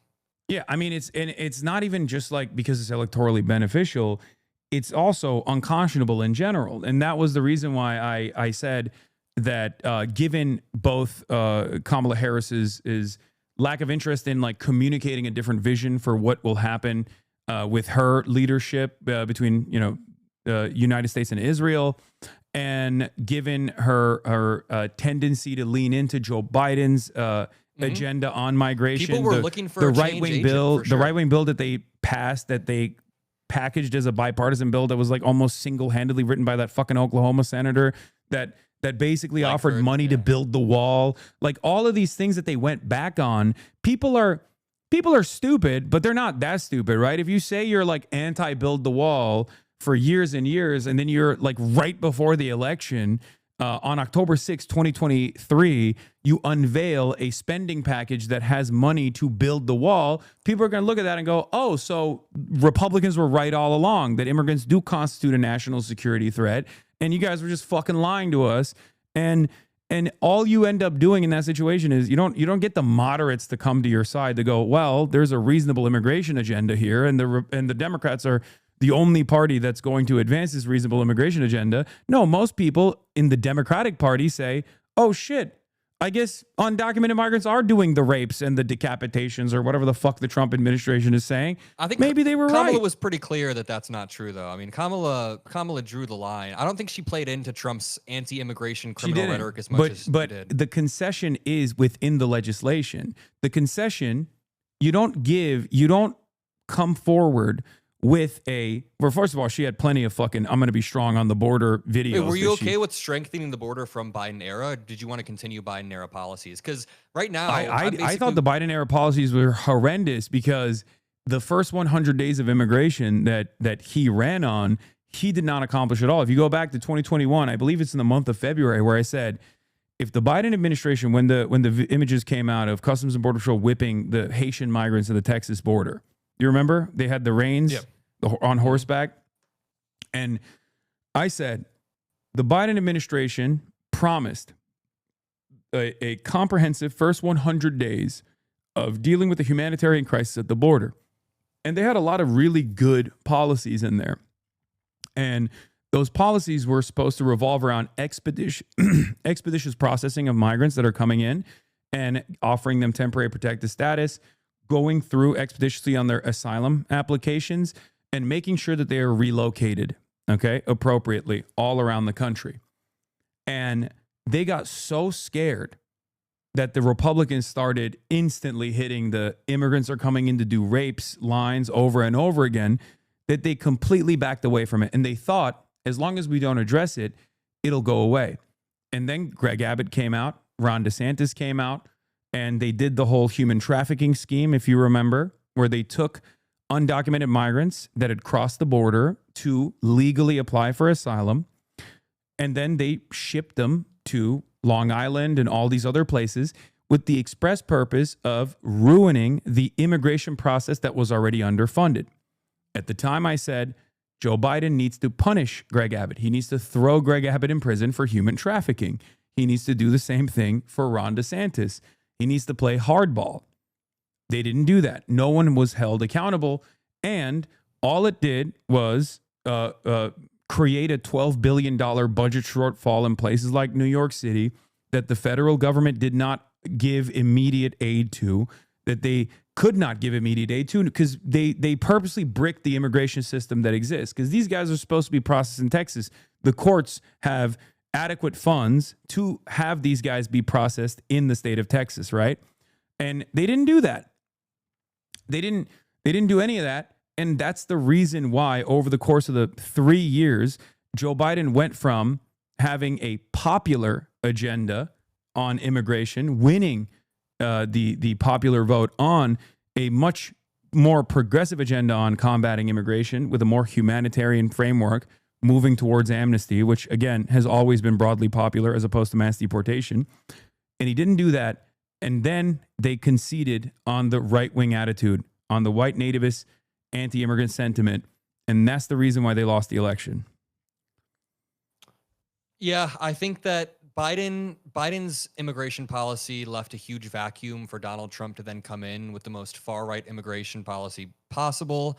I don't think they tried to act like all immigrants were criminals or tried to demonize them in the same way. But yeah, they absolutely messed up. And that kind of brings me to like a more affirmative message for the Democratic Party and how we need to not only run on things that excite people, run on things that actually turn people out. It wasn't just Biden, by the way. Democrats completely conceded on the issue of immigration. You don't agree? Like as a national party, as a national party. I think that the Democrats are kind of just moving where most Americans are. They're just basically saying we should have a stronger border. We should make sure that people can come here legally in a safe way. We should make sure that people can come contribute to this country. But I think they're trying to end the abuse of the asylum process we saw under Biden. I don't agree that have they conceded fully to Republicans? Is that what you're asking me? No, Democrats have not conceded fully to Republicans. No, not fully. Have they conceded the Republicans on the false notion that immigrants constitute a national security threat? You think? I haven't seen that. No. Wait. You don't think that the October 6th, 2023 bill was a concession to the faulty notion, the one written by Langford? Yeah. The one that... Can you name one mainstream Democrat who's called immigrants a national security threat? No, of course not. But that bill was packaged as a reasonable and just approach to the problem of criminal migration, like migration that was, and also then there's like the Lake and Riley Act and all this other stuff that came along after bill, Donald Trump. I think that bill increased funding for asylum judges so that asylum seekers could be processed in a more speedy way. The bill was absolutely not perfect, but after 2 years of Biden, were we even in the majority when they were trying to pass this bill? Biden went in and acted as though this was a bipartisan bill with little to no, and this is according not to me, but to numerous other advocacy organizations that said that this bill, unlike any other Democratic Party bill that was ever passed on immigration, that was ever advocated to pass on immigration, had little to none in terms of what you're talking about in terms of the courts. There was some funding for the courts, but the bulk of the courts was going to... It looks like Kamala ran on a stronger pathway to citizenship, too. The bulk of the funding... Hold on. The bulk of the funding went to... the apprehension, the ICE facilities, Department of Homeland Security, and funds that were about combating immigrant crime. Like that was the main focus of it. And the Democrats still had some residual fears about that, which is precisely the reason why a bunch of Democrats not only have voted to fund ICE, both under the Biden administration or give additional funds to ICE, but then also on top of that, voted for the Lake and Riley Act, which was heinous. I think you and I both agree on that, right? Yeah. Yeah. So and the reason why they found themselves with their pants down now when the issue has completely swapped to our side, my side, maybe not even the Democratic Party side necessarily, the way that they were communicating around it, because you still had Chris Murphy in I believe January or February talking about how, well, Joe Biden actually deported more migrants than Donald Trump did, but he didn't do it in such violent ways, as though that's like somehow supposed to be better, because all of that is a concession that like migrants need to be removed from the boundaries of the state. Like there is no need to make a concession like that, because you and I both agree that migrants are our neighbors. The difference between an undocumented person and a documented person is paperwork.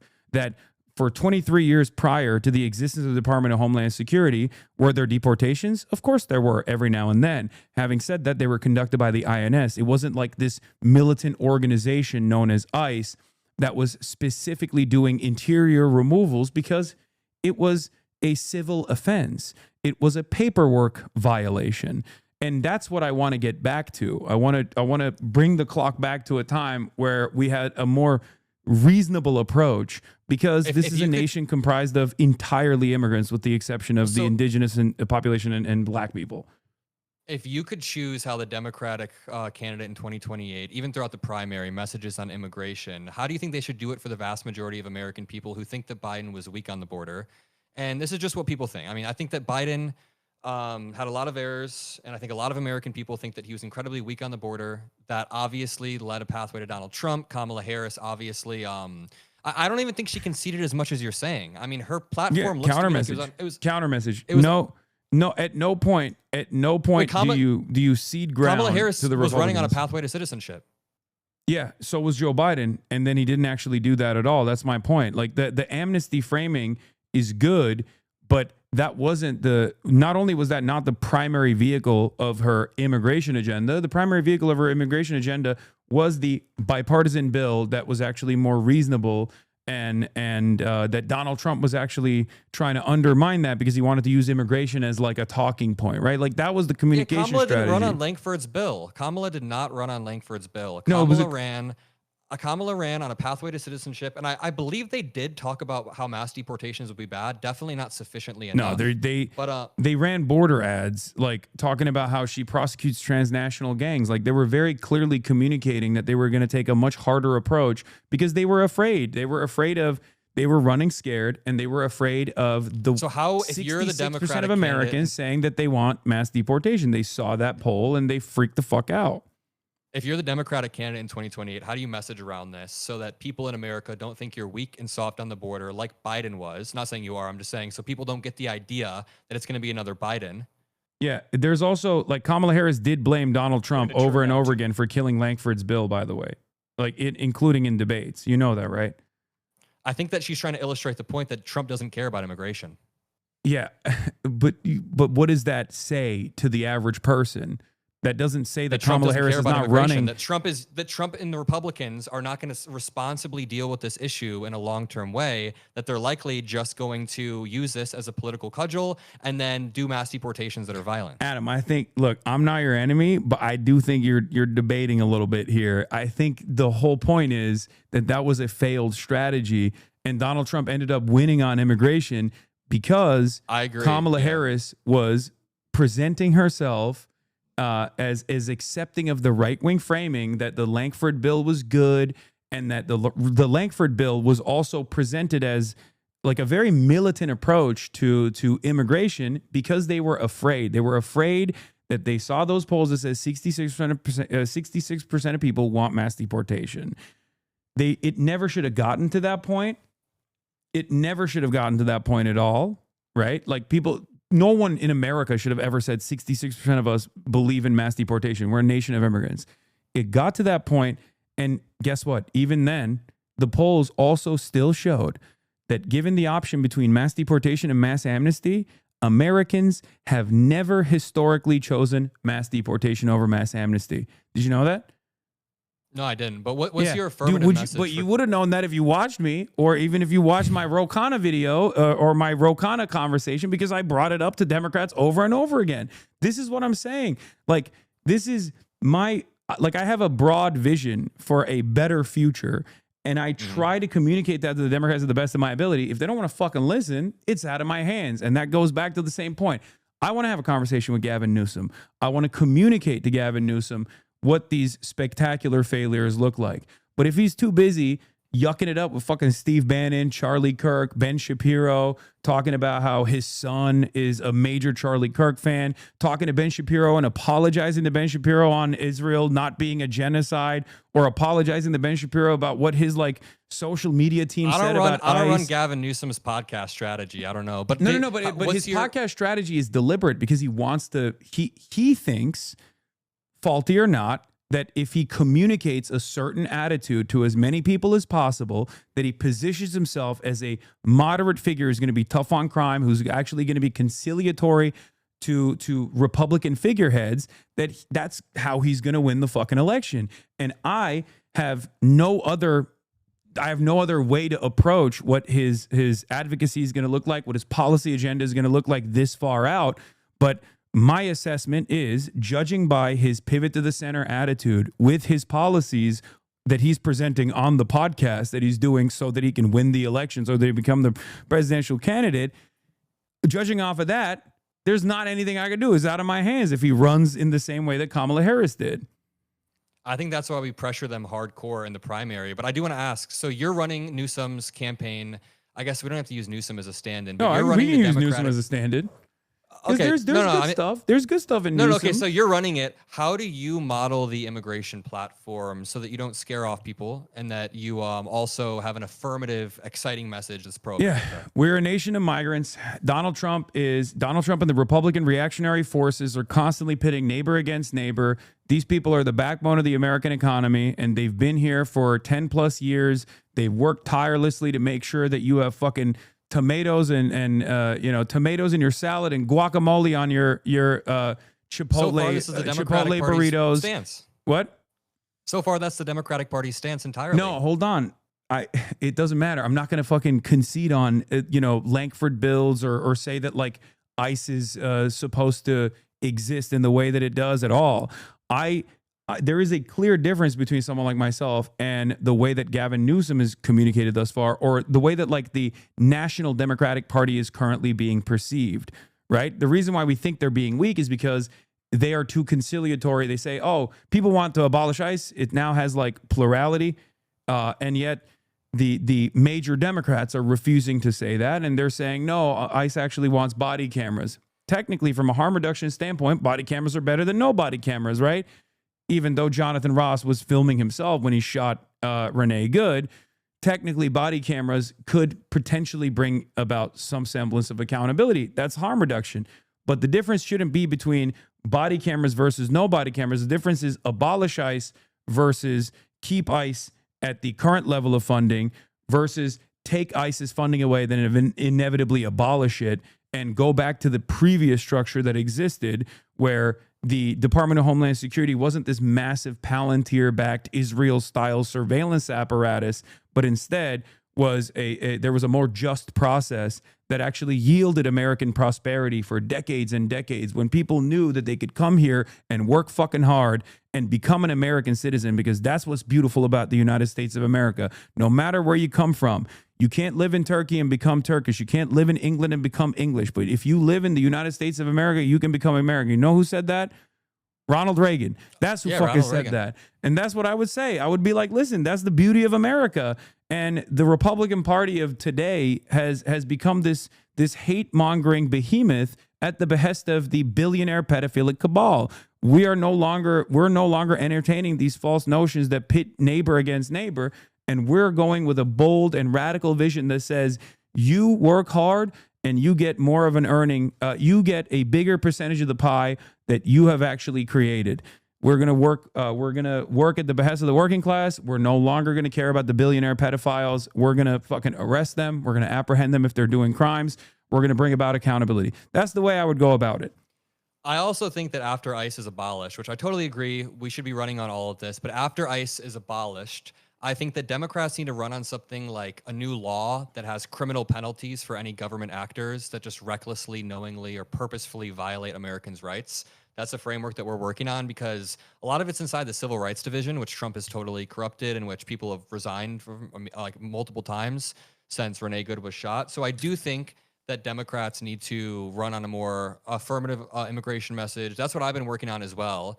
I've been appealing a lot to my family who moved from Syria in the early 80s and saying that, look, they became incredibly successful, have hired dozens of families, or hired dozens of people, fed dozens of families. They have, helped build a great community in Indiana. But yeah, I agree that Democrats need to run like that. Okay, I mean, we don't disagree. But okay, so the last question I have for you is, because it seems like you want to be done with this conversation. I totally understand. No? Okay, because Kamala Harris also vowed to sign the border bill that Trump derailed, as she spoke about on her DNC speech as well, where because they were presenting it as like Trump is a derailer. Trump is actually not serious about tackling the immigrant crime narrative, and that they were going to be serious, unlike Donald Trump, which again I kept saying over and over again that was a major mistake. But if, let's say, Gavin Newsom runs scared in a similar fashion, do you feel like we will be able to overcome voter apathy, or should we rely on how scared people are with how devastating Trump has been, and hope that like whoever the Democratic Party presents is going to eke out a marginal victory? No, wait, should we rely on harm reduction narratives is what you're asking? Well, my point, the thing that I'm trying to present to you is that if Gavin Newsom, the way that he's communicated so far on his podcast and whatnot, if that materializes into his like presidential candidacy, and he puts a bit out there for himself as a guy who is going to run scared or going to be more moderate than the way that the Democrats have been presented so far, they're too woke, all this stuff, and goes along with that. And then he ends up losing to JD Vance. Do you feel like that will be because of people like yourself and myself who had differences in opinion with Gavin Newsom, who still tried their very best to communicate that like JD Vance is going to be, even more devastating and somehow more Palantir backed than this current administration? Or do you think it'll be in the hands of the Democratic Party at that point? I agree with you. I've agreed with you this entire time. It's in the hands of the Democratic Party. It's in the hands of, honestly, us to have a good ideological battle and make sure that whoever wins the primary is somebody who is not going to run or concede to Republicans. My entire thesis this time has not been that, or my thesis the entire time has not been that it's us that does this. I think that it's on the Democratic Party. Absolutely. Okay, I think a lot of people that yell at me don't want to come to terms with that reality because that's my argument. I'm like, listen. It's not your fault if the Democratic Party loses. It's not your fault if Gavin Newsom wins the primary. My entire point earlier, and the steel man I was trying to make for the liberal movement, is just responsible platforming and speaking about the Democratic Party in a way that doesn't minimize the gap. And I disagree with you that that's just based on clips that have been spread out there. I watched a decent amount of your content. It just felt like there was a repeated minimization, but yeah, there is sorry. I'm getting blasted. I just look, simply put, I my community, myself, like we work hard to get Democrats elected. It's the only feasible option for people who are on our side of the ideological spectrum. There's no third party viability. And also I've never, contrary to what people think, I've never actually supported Jill Stein. For the record, I told people that I won't endorse Kamala Harris. Having said that, if there's one person I would urge people not to vote for, it's Donald Trump. And I also did communicate to people that Jill Stein is, a little bit of the closest I would ever arrive at like someone being an op, right? Someone who is just materialized every 4 years. A lot of people got mad at me for that. That's just my assessment. And I stand on that. Yeah. Having said that, the reason why I did not go out on an affirmative campaigning for the reason why I didn't affirmatively campaign for Kamala Harris over and over again is because of the things that I just already explained to you, and I think you seemingly agree with that, and that's precisely where I'm at as far as like where the blame lies. I think at the heart of the Democratic Party, there's still this attitude that like Democrats are entitled to the votes of marginalized people. Democrats are entitled to the votes of the working class because after all, the Republicans are far, far worse for labor rights than the Democrats are. And this is true, right? But why don't people recognize that? Why do they still go back to culture war narratives? That is what I want to solve. And I know what the reason for that is. And I think a lot of people don't want to recognize that. A lot of people that say, no, you're wrong, and the Democrats keep losing because you're just not voting hard enough for them, don't want to recognize that Democrats are judged by their weakest members as a national party. They are judged by the Joe Manchins. They're judged by the Kirsten Sinemas. They're judged by Mark Kelly sometimes when he's being weak on union-related issues. They're not, and it's totally understandable that they're judged by the weakest figures in the party because those weakest figures in the party are the ones who actually completely destroy the comprehensive policy agenda of the Democrats.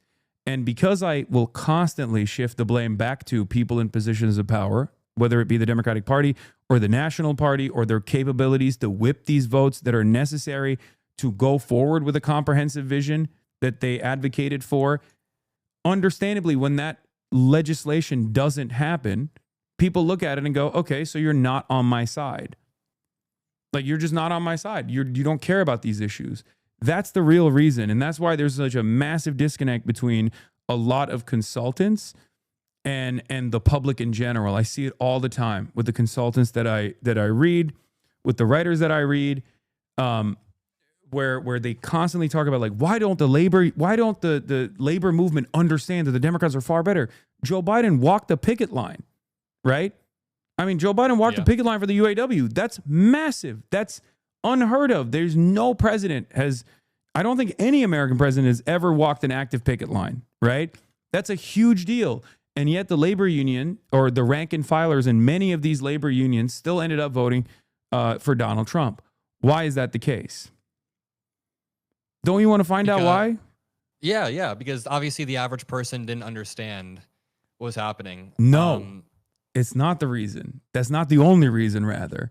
Because harm reduction doesn't fucking work as a I agree with you on that, though. Yeah, I've agreed with that. And I've agreed. The average person, you know what the average rank and filer thinks?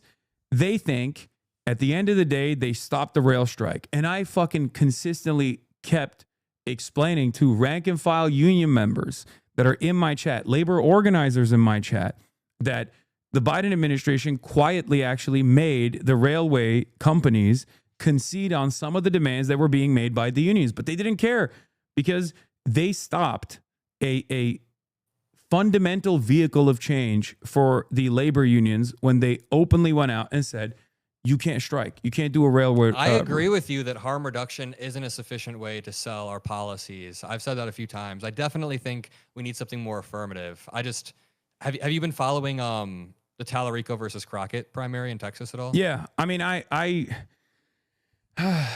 one's a doozy. Dude, this one's really blackpilling me on the way that like the way that people listen. I really respect Jasmine Crockett as a candidate or as a person. I think she's a firebrand who's stuck at the Trump and was a great representative of that district.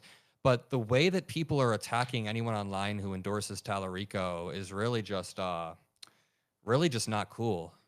I've seen my friends get called like white supremacists. Yeah, this is the James, not James Gandolfini. This is the meme of the first time when we're at the gallows, and I'm like, first time? This James is what Franco, it is. Look, I've been doing this since 2016. Yes. No, I don't like the identity politics like weaponization either, but I don't even think that just happens from liberals. I see it happening on both sides. You know what's interesting? The way that I saw Tallarico people being attacked by Crockett supporters, I've seen it happen from lefties to liberals, liberals to lefties. I just think that online Twitter conversations are absolute trash. But Tallarico's platform is really solid. I think he would be really good in the Senate.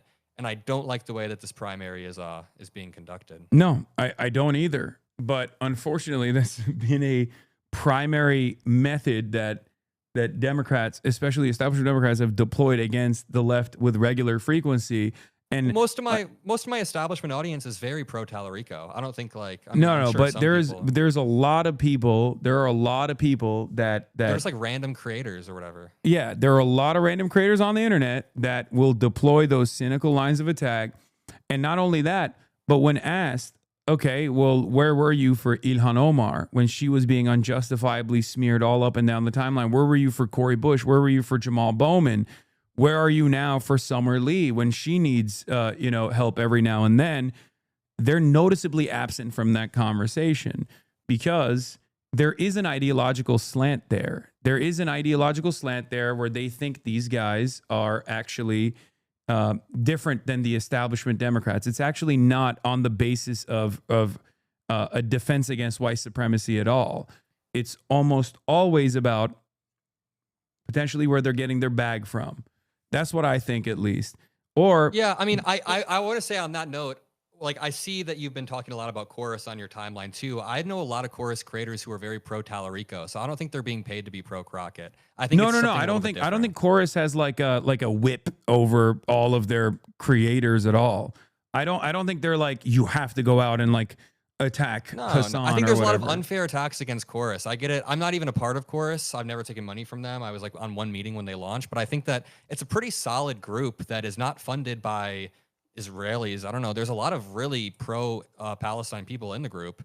I don't know who's in the group. That's kind of a part of the. Well, we don't know exactly who's in the group, and we don't know who's. Some people have openly talked about it and have said that there's like there's people who have said openly that they're part of Chorus and have also called Joe Biden Genocide Joe. I see a lot of people in my comments always asking me like, are you taking chorus money? Is that why you're such a liberal or whatever? And it's like, no, I mean, I don't think, I think there's a lot of really unfair attacks of chorus when it's just, I think chorus is a good answer to, like the Daily Wire, where it is like there is a necessity to combat Republican disinformation. There's an endless faucet of money that is being dumped into quote unquote independent media from the exact same corporate benefactors that fund the Republican Party, that fund the think tanks, that run ads on Fox News. And I think that there needs to be a faucet of pro-Democratic Party content out there that is addressing that misinformation, that's fighting against that. I agree with it on principle. I personally don't think that you should take any money whatsoever. There's plenty of people that have approached me to give me money for my advocacy, whether it be like PACs or advocacy groups. Like I don't think you should do that on principle. That's what I think. I think that is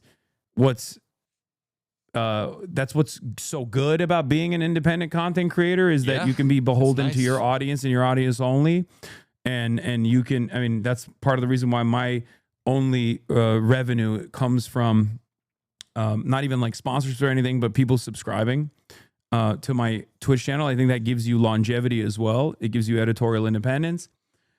Having said that, what I was talking about with like the one chorus content creator was he was straight up in the tank for Wesley, what's his name? Wesley Bell in Missouri. I mean, that is Wesley Bell was entirely an AIPAC puppet. $20 million in that race against a wonderful person, Cori Bush, who was a spectacular fighter, who was an incredible champion of human rights, and was a fantastic congressperson. And Israel literally straight up punished her because she was right too early. And that chorus creator saying, fuck Cori Bush. I don't like Cori Bush. I love Wesley Bell. I'm like, okay, like chorus creators who are known to be chorus affiliated shouldn't be running around saying shit like that, because then you look like you're being paid by Israel. That's my point. Like I absolutely agree. But your tweet kind of reads like you were implying that chorus is like full of Israeli assets. I don't know. I think that no, I don't. I think there are a lot of content creators that are obviously more establishment Democrat aligned, and that's just, it happens to working be like with that, chorus that just happen to. That happened to maybe not talk about Israel as much. I don't think that it's like being paid by Israel. What? You don't think they're being paid to not talk about Israel? You just think they happen to not talk about it? Yeah, I think it's a self-selecting group of people. But there are some people, from what I understand, that are also chorus content creators who are outspoken on the issue of genocide. Yeah, that's fair. I see a lot of unfair attacks, but I think it's just that's how it works in not to bring up manufacturing consent so close to Noam Chomsky's new revelations and his connection to Jeffrey Epstein, but usually it's a self-selecting process. It's not people are not being bribed to do something. People are more so already inclined to do something, and then they are the ones who rise up through the ranks or get rewarded for it. And I do think that if the project of chorus is supposed to defend the Democratic Party, then of course the people that they're going to select for the most part are going to be people who defend the party. And if the party is defending Israel, then they're also going to be going after people who, for the most part, defend Israel. If you could ask Gavin Newsom a few questions, what would you want to ask him? Oh, I have so many questions to ask him. I wonder how he thinks he will overcome the "Don't California my state" narrative that will destroy his campaign. I would ask him why his solution to combating homelessness after years and years has not been around a housing first policy, and instead it's just been riddled with like institutional hurdles, hang up after hang up, an overall refusal to try to fix the housing market in the state of California, which has some of the most expensive housing markets in the world. You know, those would be probably my main concerns, because like I think Gavin Newsom's going to get hit on everything, but I think if I were to think of like the most consequential thing for Gavin Newsom, it would be housing. Also, why won't he talk to me? That's the other thing, because I know that he has fans of mine that work on his team that I've like communicated with, and he's done basically every podcast but mine for some reason. I have no clue. I think I know why. Yeah. He doesn't want to have a contentious conversation with someone that will come at him from his left flank. Well, dude, it seems like we agree on a lot, which we predicted. I think that we agree on a lot of the flaws of the Democratic Party, and even a lot of the prescriptions. But yeah, I mean, I hope I was able to at least bring the strongest liberal argument as to why people are mad at you online. I genuinely do think that there are some very valid criticisms, and I tried to bring them up, and we talked about them. But yeah, I mean, people are always going to throw unfair shit around, and I think there's a stronger argument to be made. Yeah, I mean, look, if there's one takeaway that I hope liberals who came in here like that wanted you to fucking destroy me in the marketplace of ideas came in, if there's one thing that they should sincerely listen to me on, it's that I first and foremost despise the Republican Party, and I want to destroy the Republican Party. And my criticisms of the Democrats stem from sometimes their closeness to the Republican Party and their conciliatory tone to Republican policies. Because I personally believe that that's not only bad politics in general, because it makes people just go, okay, I guess the Republicans are right. And I also believe that it's bad policy in general as well. Because I don't want a D name associated with reactionary policy making and then assume that it's still going to be far better than whatever the fucking Nazi party is going to present. Because they will always destroy the Democrats when it comes to being more militant, when it comes to being more racist. You can never outflank the Republicans on hatred. You cannot present a more moderate approach to hatred. It's just not going to work. And that's the reason why there have been a sequence of electoral defeats over and over again. But I do think that most liberals are finally waking up to that reality, that the electability argument is not on the side of moderates, but instead on the side of people like Bernie Sanders. I'm excited to have a good primary. Who would you, who's your dream ticket right now? Or I guess, who do you want to see just like in the primary put up a fight? I like the candidates lately. I like are, I mean, obviously AOC, Ro Khanna, Chris Van Hollen. I would say those are, and then my sleeper pick, depending on how he, like, of course I love Rashida Tlaib and Ilhan Omar and stuff, but like, I'm talking about like who has ambitions for higher office in general, and Summerlee as well. But as far as like the three contenders that I brought up, those are three. The dark horse is, again, entirely dependent on how they would design their campaign. But like someone like Jon Stewart could be interesting, even though I don't think he's even remotely invested in that. And or like a Sean Fain, for example, like an outsider pick. And then my sleeper pick, once again, depending on how he actually communicates on the issue of Israel, because he's both been really good early on and then really bad. Jon Ossoff. I think Jon Ossoff is I think Jon Ossoff is the reason why I call him a sleeper pick is because I think he's a very interesting guy. I think he is more progressive than he lets on. And that's and I'm saying this only as someone who's like paid very close attention to how he has communicated at times. And my chat is already fucking up my ass for saying that. Jon Ossoff, when it was not even remotely favorable to do so in fucking Georgia, came out and had an anti-Israel position out of nowhere, and he's Jewish. And he came out, and then he got fucking yelled at. Like every like Jewish advocacy organization immediately came after him, and they were like, "What the fuck are you doing? What the fuck are you saying?" And he quickly conceded. He was like, "Oh, my bad, my big mistake." Obviously, there's also the Lake and Riley bill, the vote that he made. But for me, I remember the moment where before pressure, in the absence of pressure, he had a unique moment there. Not to say that he's like my favorite candidate at all. But I do think, depending on how he presents himself. No, I mean, if he came out and he was like, listen, let's not take a single penny from AIPAC. Let's not give a single penny to Israel.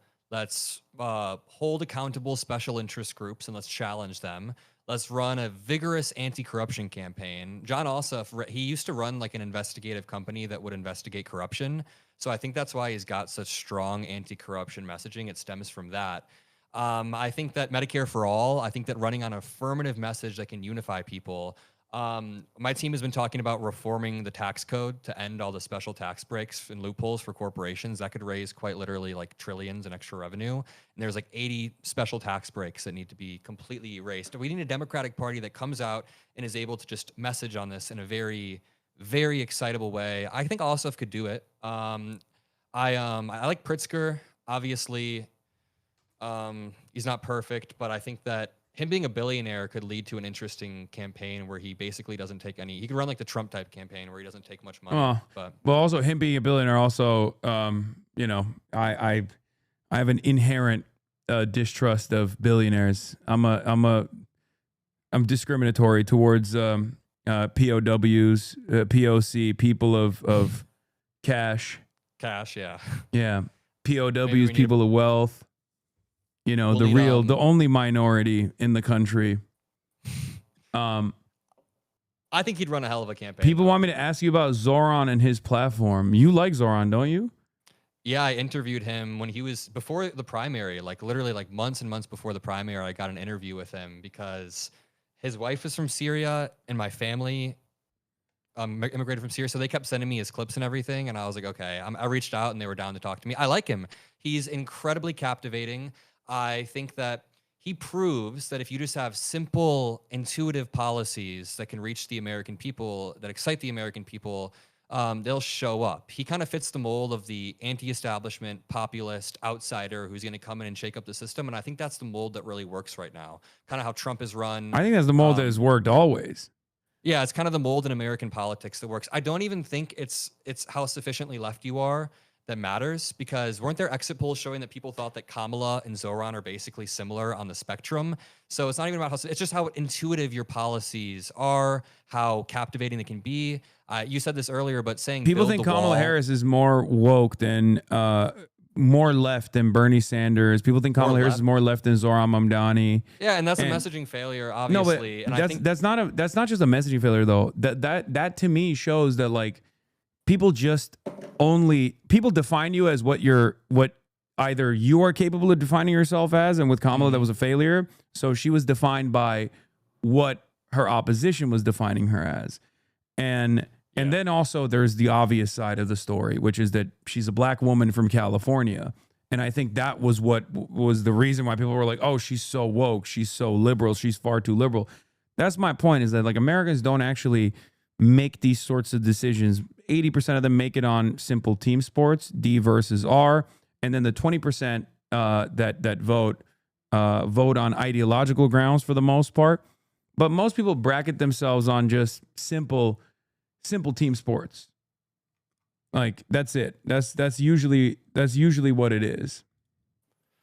Yeah, I agree. One of Kamala's campaigns was, or one of Kamala's policies, I can't remember. It was like student debt relief only if you live in a certain area and you're under a certain income. It was like the most, not only confusing, but the amount of qualifiers that were in there, honestly, just made me $50,000 in tax credits for small businesses. Like this kind of stuff sucks. And I was regularly railing on the campaign for putting this out there. I was like, this is not her best.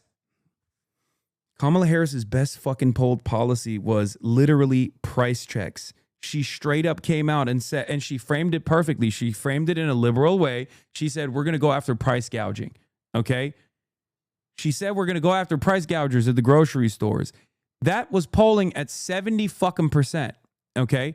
And then the Republicans went crazy. They were like, price gouging, she means price controls. That's communism. That's communism. And for 2 months, they railed against her. The New York Times wrote an article about how silly this was, how stupid this policy was, how it would never happen. You want to know what she was polling at 2 months after those attacks? What? 89%. No one gives a fuck if something is called communist or not. If someone's like, I'm going to use the government to force the prices down, no one gives a shit about the ideological impact or whether or not this is like appropriate or not. That's my point. I kept repeating it over and over again. And then her brother-in-law, who is legal counsel at fucking Uber, came onto the campaign and was like, cut it out with this like anti-billionaire populist shit. There are good billionaires out there. You need those good billionaires on your side. And then Mark Cuban was tapped as a spokesperson for the campaign, and then the campaign took a very different turn, from that point on. These are all things. Like, I was there when these decisions were being made. I saw it happen in real time, and I couldn't fucking believe how bad the strategy was.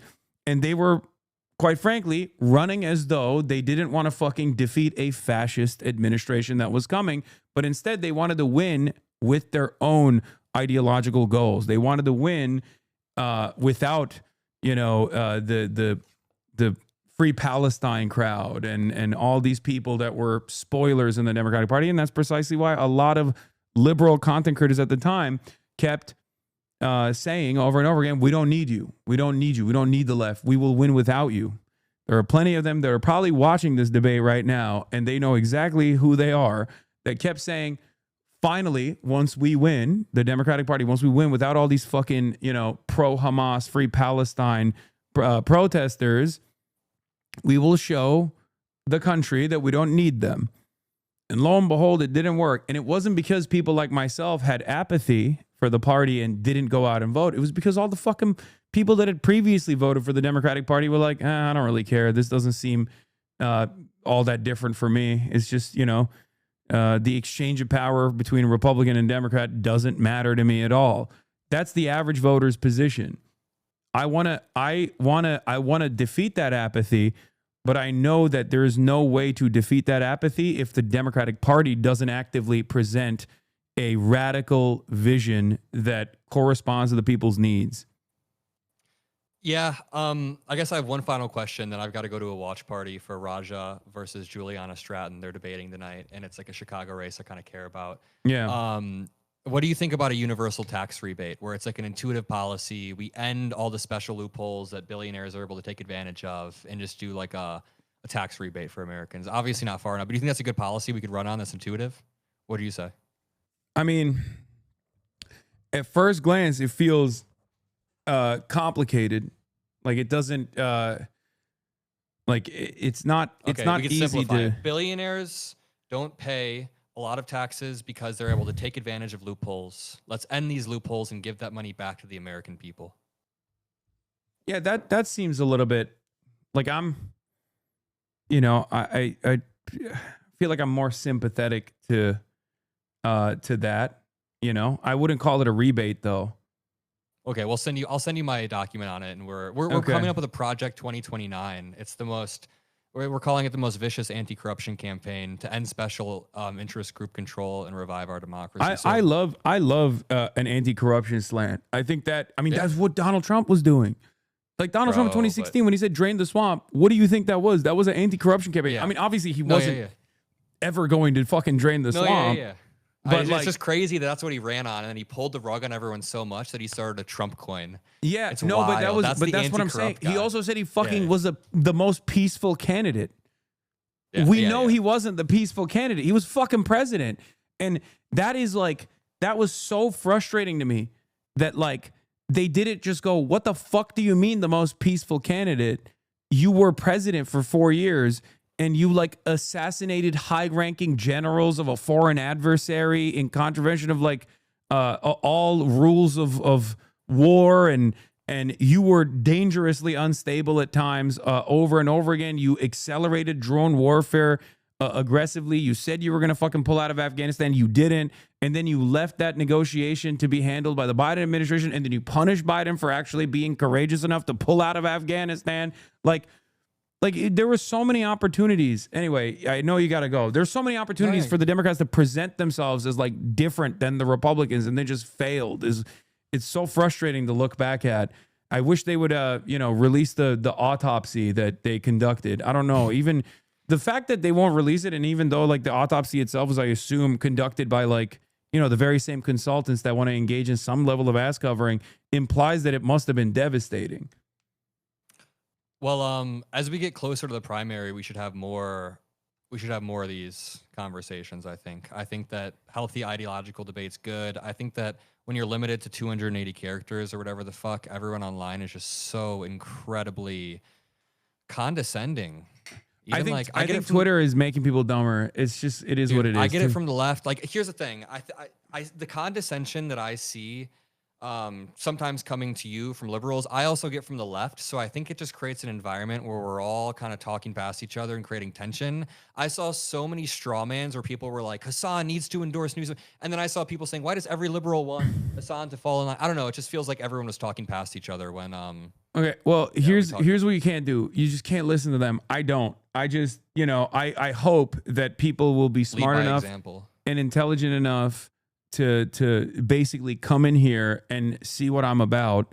And that's why so many liberals are always confused. They're like, why do the Podjons always associate themselves with this like dangerous terroristic individual or whatever? And it's like, yeah, because they're fucking adults. And I talk to them and they know what, like, they've known who I am for years and years. They know what my advocacy looks like. They know what my organizational principles are.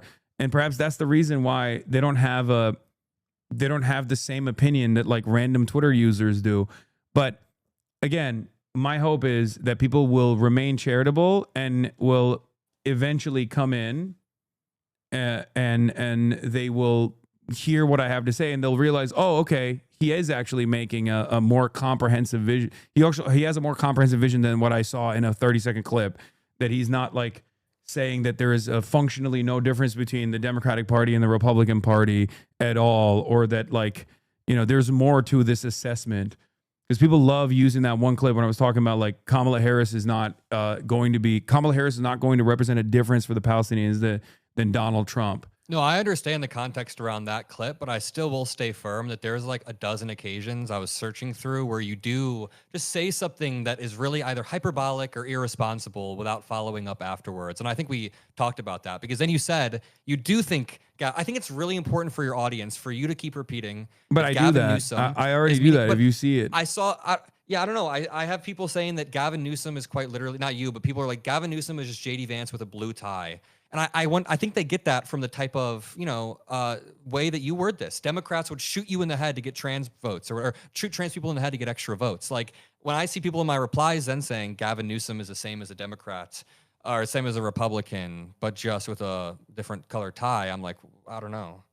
It seems like a lot of people think that both parties are just marginally different, or at least would rule in a different way. But I think this is so funny. I think I'm looking at the comments, and people are saying, I used to be an Adam Mockler fan, but watching him sane wash Hasan the Hun is making me sick. Yeah, they're saying you didn't go hard enough on me. But I mean, as far as the voter apathy goes, the reason why I say over and over again that it's outside of my hands is because the like, I've already told you that I have a much more nuanced vision beyond like whatever the clips that go viral, oftentimes by liberals, ironically enough, that want to present me as like having a very unnuanced point of view on the Democratic Party. But the apathy, I am not capable of making people feel voter apathy towards the Democrats beyond how the Democrats are representing themselves. So we gotta keep yelling at them is my point. And I hope you do that as well. You are capable. You are capable. You have a massive platform. You're definitely capable of making people feel more voter apathy. I'm not saying you are. I'm just saying you're capable of that.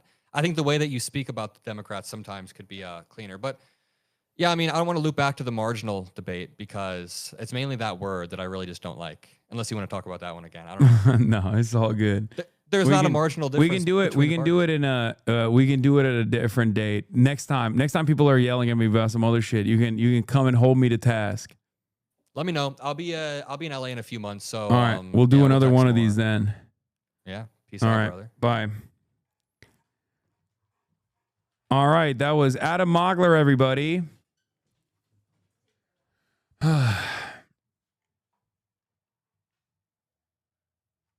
I think that was a productive conversation. I feel like I hope people aren't too mean on him. Not even in my community necessarily, but I think people are going to be very mean to him in the edge communities on the liberal side, because they'll be like, this is the number one enemy of the Democrats. Like, how didn't you just fucking destroy his ass? You know?